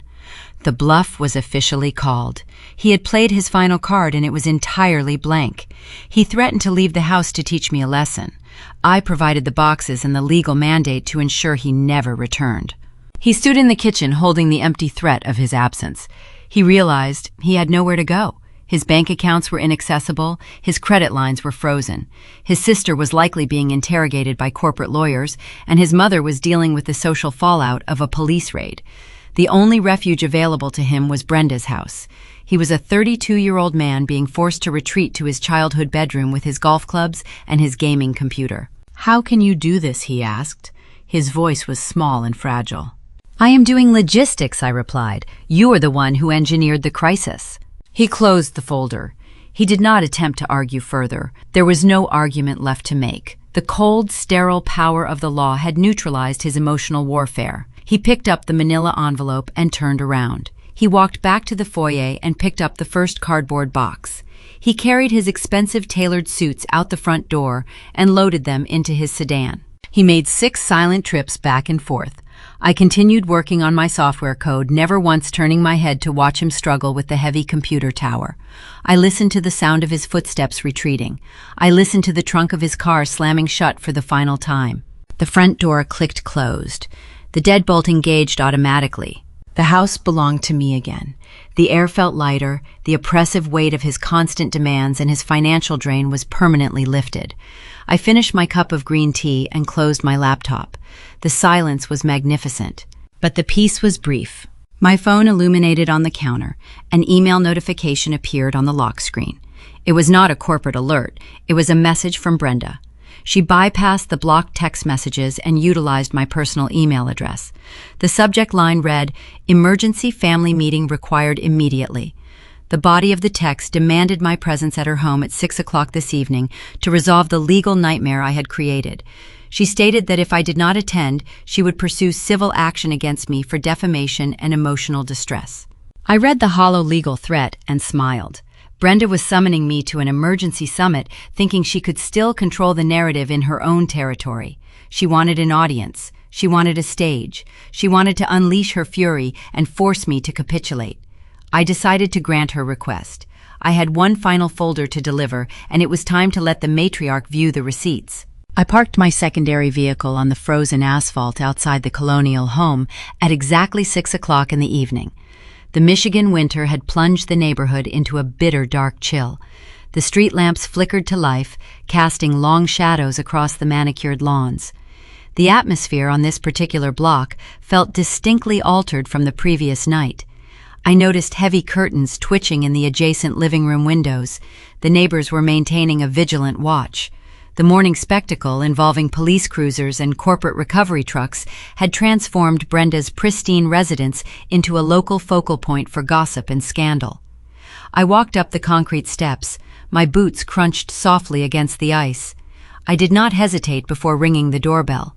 Marcus opened the heavy oak barrier a few moments later. The man standing in the doorway looked like a hollowed-out shell. The aggressive posture he attempted to project in my kitchen hours earlier was entirely extinguished. His shoulders sagged and his eyes were red-rimmed from stress. He stepped aside without offering a greeting. I walked past him into the foyer. The fragrant scent of roasted lamb and fresh rosemary from our previous gathering was gone. The house smelled faintly of burnt coffee and stale anxiety. I proceeded down the hallway and entered the dining room.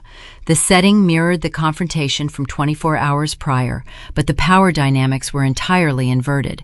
Brenda sat at the head of the mahogany table. Her usual immaculate presentation was dismantled. Her styled hair was flat, and her makeup was visibly smeared around her eyes. She wore a wrinkled, oversized sweater instead of her typical tailored blouse. Jessica sat across from her, clutching a crumpled tissue in her fist.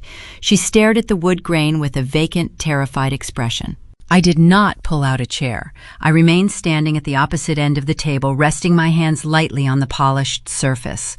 I did not come here to reconcile. I did not come to negotiate a truce or offer a lifeline.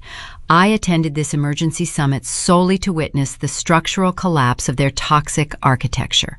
Brenda did not wait for introductions. She launched into her performance the moment I established eye contact. She utilized her favorite defensive tactic, which was playing the ultimate victim. She pointed a trembling finger at me and raised her voice into a shrill, hysterical pitch. She accused me of setting a premeditated trap designed to destroy her family. She claimed I handed over the keys knowing the corporate security forces would raid her property. She called me a vindictive sociopath who planned this sabotage out of sheer jealousy. Tears streamed down her cheeks as she constructed her false narrative. She looked at Marcus, hoping he would jump to her defense and validate her outrage. She looked at Jessica, seeking solidarity in their shared victimhood. She threw every emotional tactic at the wall, hoping the sheer volume of her guilt trip would force me to break down, apologize, and fix the disaster I supposedly orchestrated. The conflict required a masterclass in a psychological technique known as gray rocking. I did not defend myself against her accusations. I did not raise my voice to match her frantic energy. I offered zero emotional responses.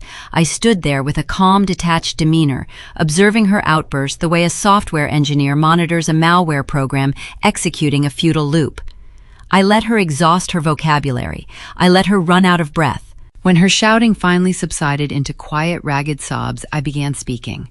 My voice was steady and clinical. I refused to let her rewrite history to suit her narrative of victimization.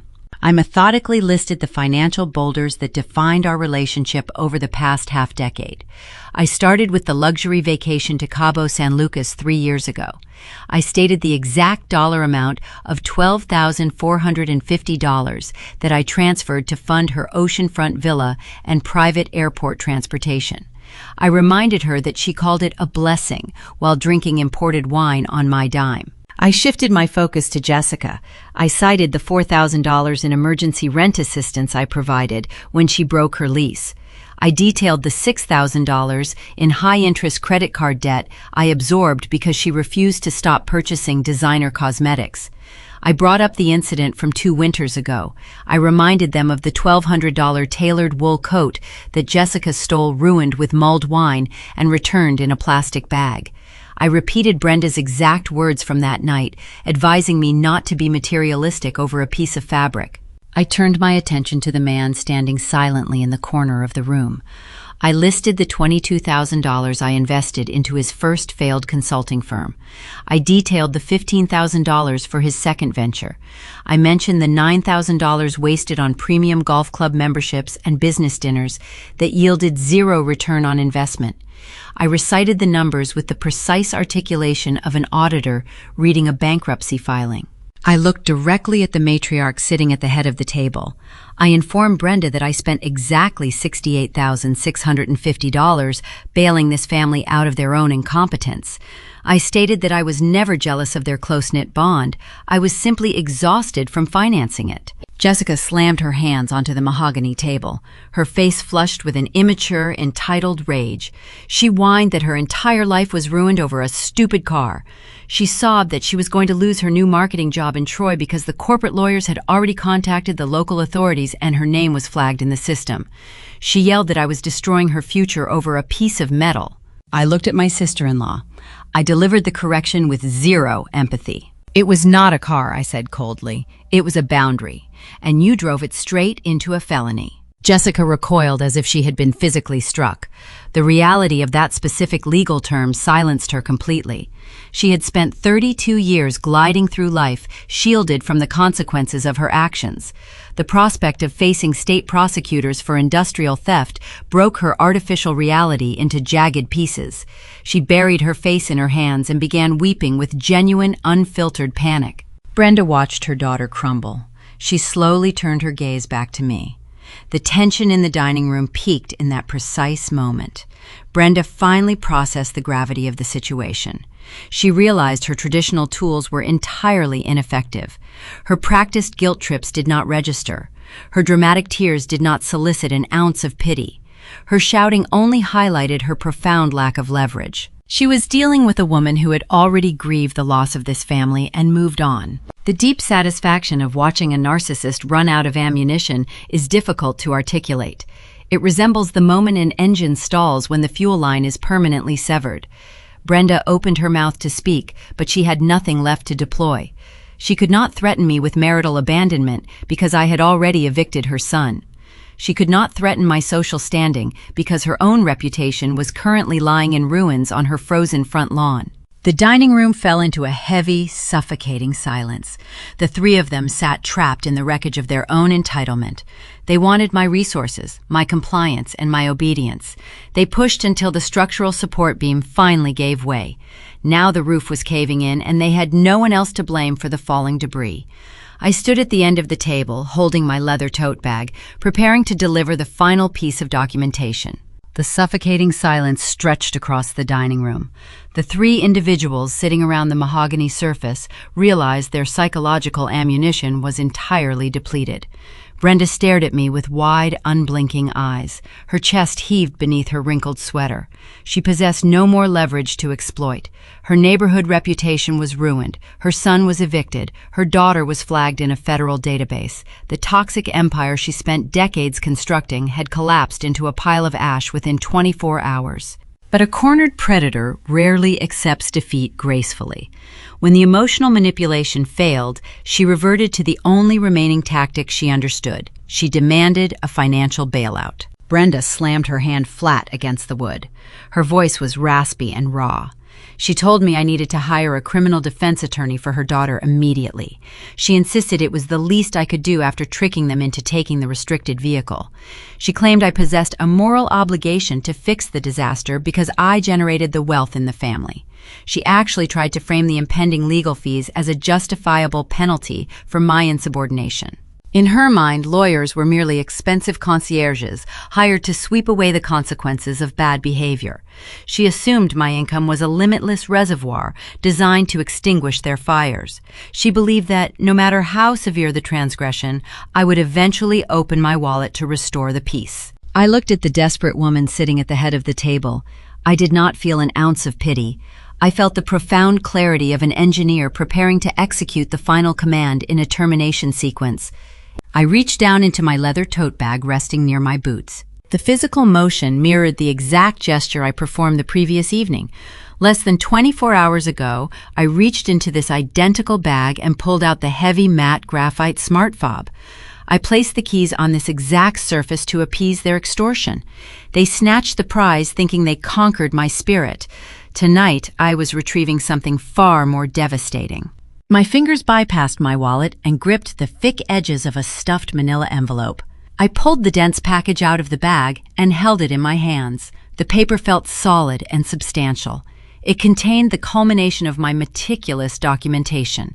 I stepped forward and set the folder down on the polished oak. The heavy thud of the paper striking the wood echoed through the quiet room. It sounded like a vault door slamming shut. Marcus leaned forward in his chair, his bloodshot eyes locked onto the envelope. Jessica stopped crying and stared at the package with genuine terror. They recognized the sterile administrative nature of the object. They understood that messy emotional arguments hold zero power against printed empirical evidence. I reached out and flipped the cover open. I did not present them with a blank check to cover legal retainers. I presented them with their own destruction, reduced to ink and data points. I slid the first stack of documents across the table toward Jessica. The pages consisted of the high-resolution telemetry logs retrieved from the corporate dashboard. The visual data was undeniable. I pointed to the glowing red graphs representing her late-night joyride down the interstate. I explained the readouts in a slow, clinical tone. I told her the sensors recorded her maximum velocity at 92 miles per hour. I highlighted the global positioning coordinates, proving she bypassed the authorized testing perimeter by over 20 miles. I showed her the time-stamped biometric failure alerts, registering her unauthorized presence in the driver's seat. I informed her that the Corporate Security Operations Center possessed crystal-clear night vision footage of her face, illuminated by the dashboard interface. She could not plead ignorance. She could not claim she borrowed a consumer vehicle by mistake. The data proved she recklessly piloted a restricted industrial prototype across county lines at dangerous speeds. The paper trail transformed her fragile victim narrative into an airtight federal indictment. Jessica stared at the speed logs, her face drained of all remaining color. She looked at the numerical proof of her felony and realized no amount of crying would erase the server history. I pulled the second document from the folder and pushed it toward Brenda. It was the digital liability waiver I signed at 6:30 this morning. The document bore the official seal of the automaker legal department and my authorized electronic signature. I instructed my mother-in-law to read the indemnification clause. I explained that the contract formally severed my connection to the stolen asset. I told her the corporation acknowledged my report of extortion and cleared my professional record of any wrongdoing. The document established that the multi-billion-dollar enterprise was the sole prosecuting entity moving forward. I watched Brenda scan the legal terminology. I wanted her to understand the futility of her demands. I told her I could not hire a defense attorney to fight my own employer. I stated that the corporate lawyers possessed infinite resources and zero sentimental attachment to her tears. She provoked an industrial giant, and the giant was preparing to crush her daughter in a court of law. Finally, I retrieved the last bundle of paper and slid it toward the man I married. It was a comprehensive financial audit of our 5-year union. I spent my lunch break compiling the spreadsheets. The columns detailed every mortgage payment, every utility bill, and every grocery receipt I funded. The opposing column tracked his contributions. The ledger for Marcus contained a staggering, unbroken sequence of zeros. The audit visually represented the parasitical nature of his existence. It proved he contributed nothing of value to our household while draining thousands of dollars to sustain his artificial consulting career. The spreadsheet stripped away his illusion of being a provider or a partner. He was a dependent. He was a financial sinkhole. Marcus looked at the printed numbers. He squeezed his eyes shut, unable to confront the mathematical proof of his own inadequacy. He rested his forehead against the heel of his palm, shivering slightly under the harsh dining room chandelier. The conflict was officially resolved through documented truth. There were no more arguments to entertain. There were no more false narratives to dismantle. The table was covered in the sterile, irrefutable evidence of their greed and their failure. I stood tall and smoothed the front of my wool coat. I looked at the 3 individuals sitting among the scattered papers. I prepared to deliver my final piece of dialogue. My voice was steady low and stripped of all emotional resonance. "You wanted everything I had," I said quietly. "You wanted my premium vehicle. You wanted my savings accounts. You wanted my obedience. You assumed my boundaries were negotiable because you confused my patience for weakness." I shifted my gaze directly to the man staring at the floor. "You thought you could threaten me with losing Marcus," I continued. "You genuinely believed his presence was a prize I could not afford to sacrifice. But Marcus was never a prize. He was overhead. He was a liability, draining my resources and returning nothing but demands." I reached out and tapped my index finger twice against the manila folder. The sharp sound punctuated my sentence perfectly. "This is what happens when you steal from the woman who does the math," I said. I did not wait for a response. I did not linger to watch them process the finality of my statement. I turned on my heel and walked out of the dining room. I moved down the hallway with purposeful strides. The heavy atmosphere of the colonial house slid off my shoulders. I reached the front door and twisted the brass knob, pulling the heavy wood open. I stepped out onto the frozen concrete porch. The bitter Michigan wind greeted me, but I did not feel the cold. I felt an incredible, soaring sense of liberation. The toxic system was permanently deactivated. The parasites were successfully extracted. I walked down the icy driveway toward my vehicle. My boots struck the pavement with a steady, rhythmic cadence. Behind me, the front door remained closed. Inside that suffocating house, a disgraced matriarch, a terrified sister, and an evicted husband sat paralyzed around a mahogany table. They were left staring at the printed paperwork that legally and financially sealed their ruin. The bank was closed forever, and the corporate engine was just beginning to rev. The weeks after I walked out of that dining room unfolded with a remarkable lack of drama. When you completely sever a fuel line, the engine does not explode in a theatrical fireball. It simply sputters, chokes, and quietly dies. I spent the remainder of the winter enjoying the profound peace of my own home. I drank my morning green tea without listening to a grown man shout into a gaming headset. I reviewed my bank statements and watched the balance grow steadily, instead of constantly draining to plug the holes in a sinking ship. I did not stalk their social media profiles to witness their misery. I did not send gloating text messages to rub salt into their fresh wounds.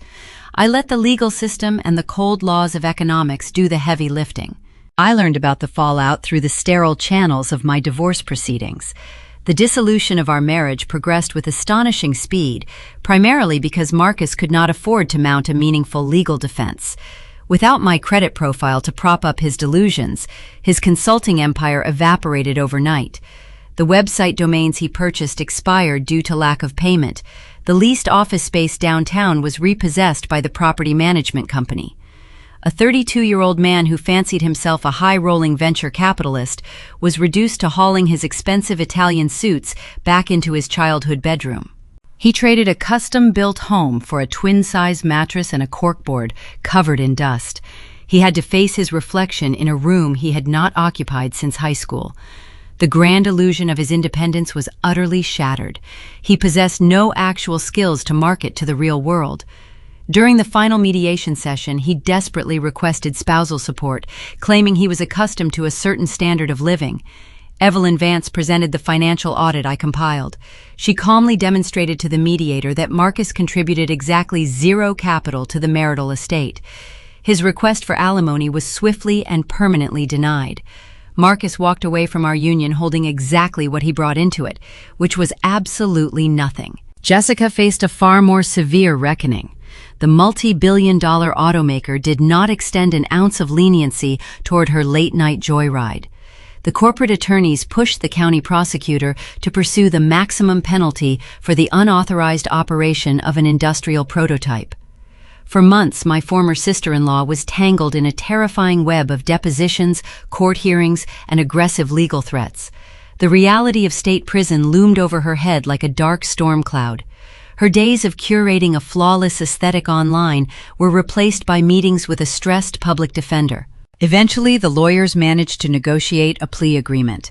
The corporation agreed to drop the felony espionage enhancements in exchange for a guilty plea to a lesser charge of unauthorized use of a commercial vehicle. But the mercy came with a crippling price tag. The judge ordered her to pay massive financial restitution to cover the extensive diagnostic testing required to ensure the classified sensor arrays were not compromised during her reckless drive. The court mandated a repayment schedule that would garnish her wages for the next decade. Furthermore, the state permanently revoked her driving privileges for 5 years. The golden child, who demanded a luxury electric vehicle to commute to her entry-level marketing job, was now legally barred from sitting behind a steering wheel. She was burdened with a mountain of debt and forced to rely on public transportation.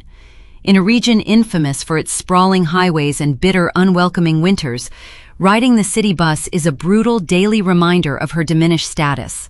The matriarch of the family suffered a different kind of punishment entirely.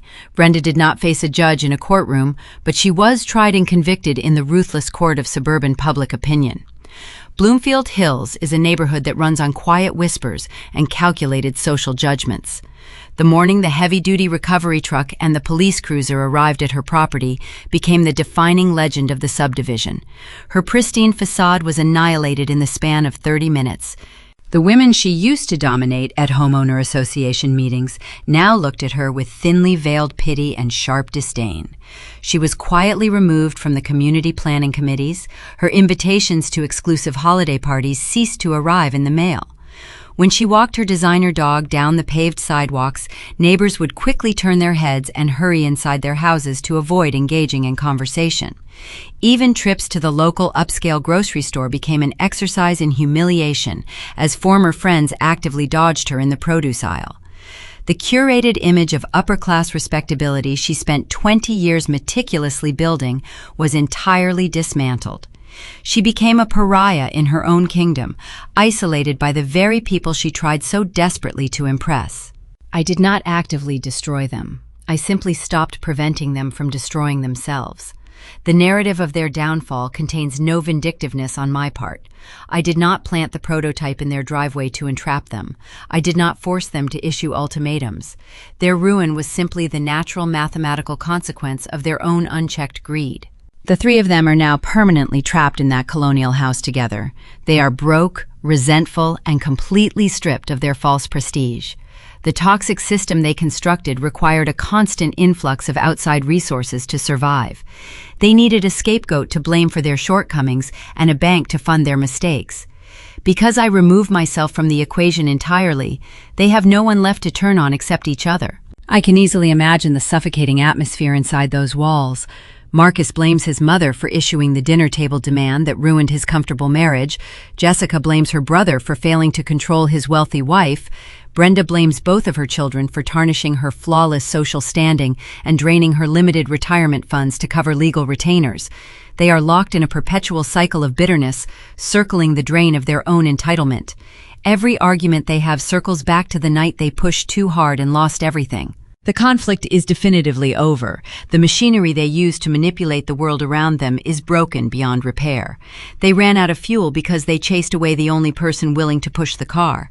Now they are stranded on the side of the road with no map, no resources, and no rescue coming. I do not feel sorry for them. I feel the profound satisfaction of a closed loop. The equation balanced itself perfectly, the laws of cause and effect executed without a single flaw. 6 months have passed since the winter morning the recovery transport rolled away from my former mother-in-law's pristine colonial. It is now late July. The bitter frost and the gray skies have melted into the vibrant, expansive heat of a Michigan summer. I am driving north on Interstate 75. My hands are resting lightly on the hand-stitched leather steering wheel of a brand-new industrial asset. This machine is the next iteration in our autonomous sequence. It is sleeker and far more intelligent than the graphite model my in-laws foolishly attempted to commandeer. The exterior is painted a deep iridescent sapphire, designed to reflect the harsh sunlight. The electric motor operates with a barely perceptible hum. It is a symphony of silent precision. The cabin is an isolated sanctuary of cool filtered air and unbothered solitude. Michigan is a state that possesses a unique reverence for the open road. The culture here is deeply intertwined with the history of the assembly line and the raw power of the automotive industry. We measure distance in hours driven rather than miles on a map. We respect the mechanical boundaries of the machines we build. Driving through the dense pine forests of the northern counties, I feel a profound connection to that heritage. The asphalt stretches out ahead of me like a gray ribbon cutting through the endless sea of green timber. The tires grip the pavement with confident traction. Every mile I travel places more geographical distance between my current reality and the wreckage I left behind in the suburbs of Detroit. For 5 years, my daily existence was defined by a chaotic, overlapping series of manufactured conflicts. I navigated the constant underlying anxiety of checking my bank balances to see what Marcus had squandered. I braced myself for the inevitable phone calls from Jessica demanding rescue from her latest self-inflicted disaster.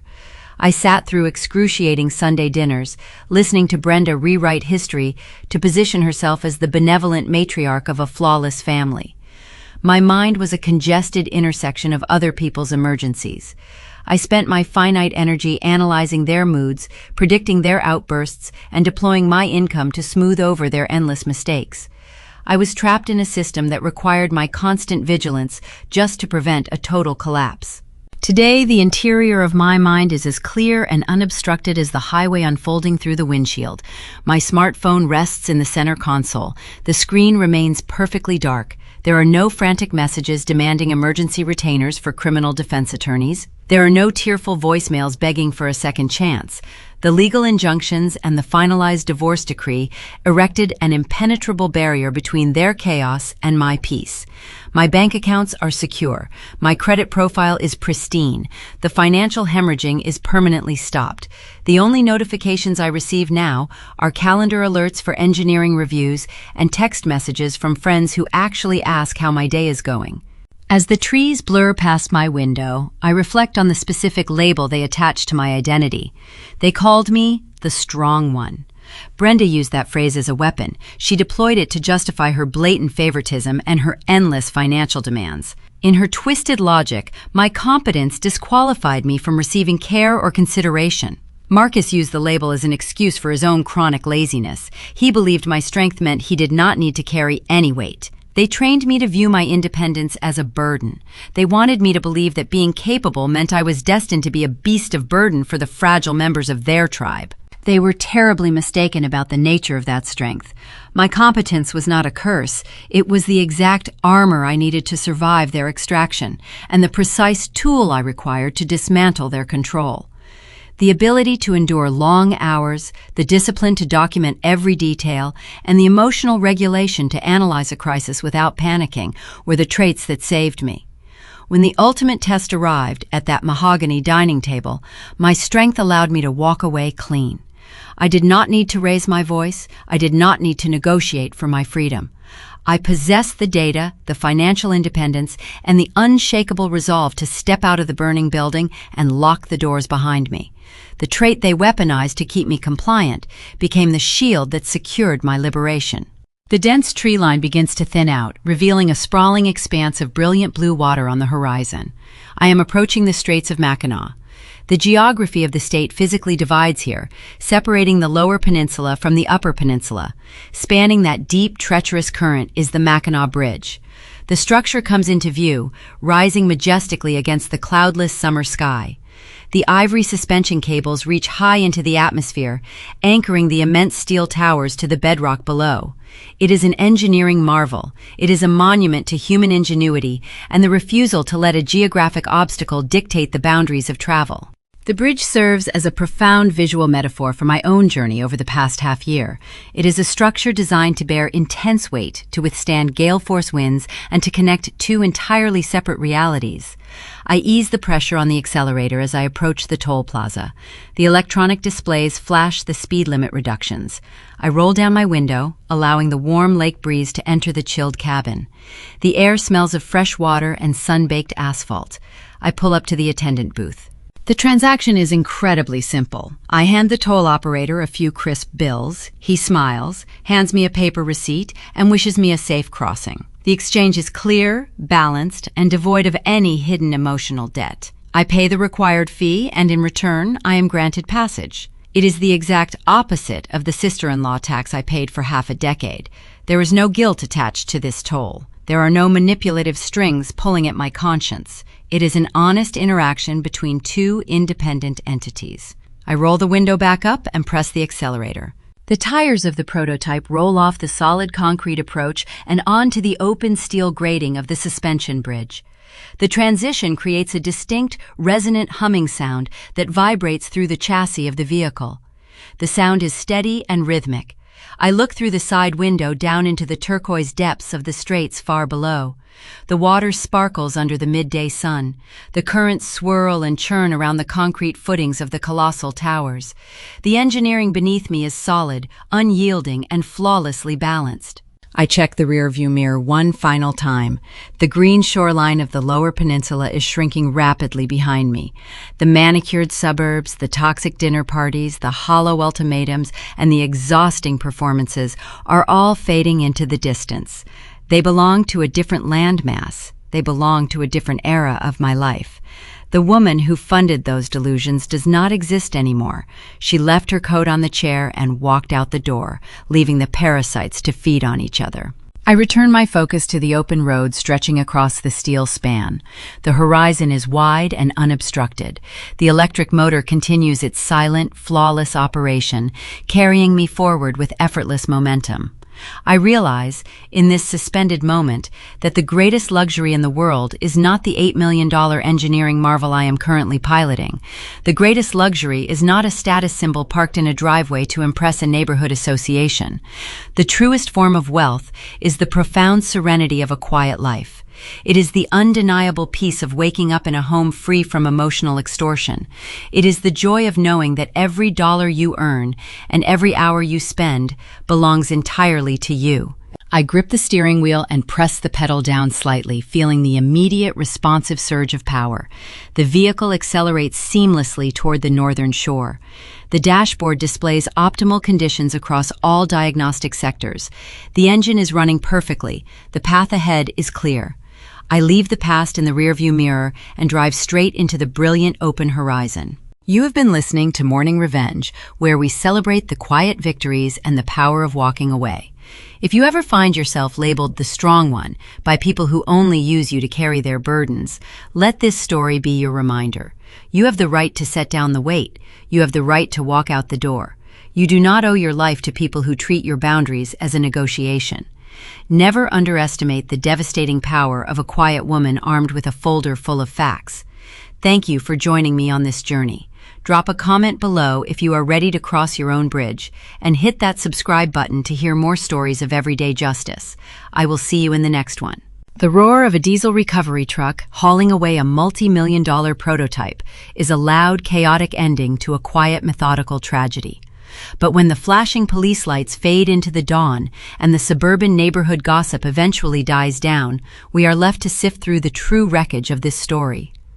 What collapsed in Bloomfield Hills was not merely a marriage or a fragile facade of wealth. It was a foundational failure of family architecture. The ruin of Marcus and Jessica did not begin on a freezing Michigan morning.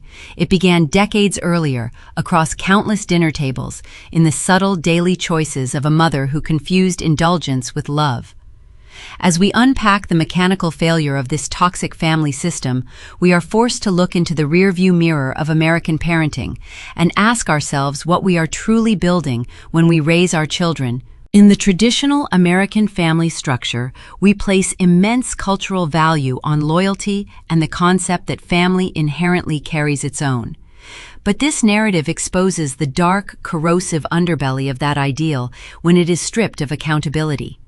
To American parents, the message echoing from Brenda's empty driveway is stark emotional awareness, honesty, and fairness cannot be bypassed without catastrophic long-term consequences. When parents shield their children from the natural friction of reality, they do not create safety, they manufacture fragility.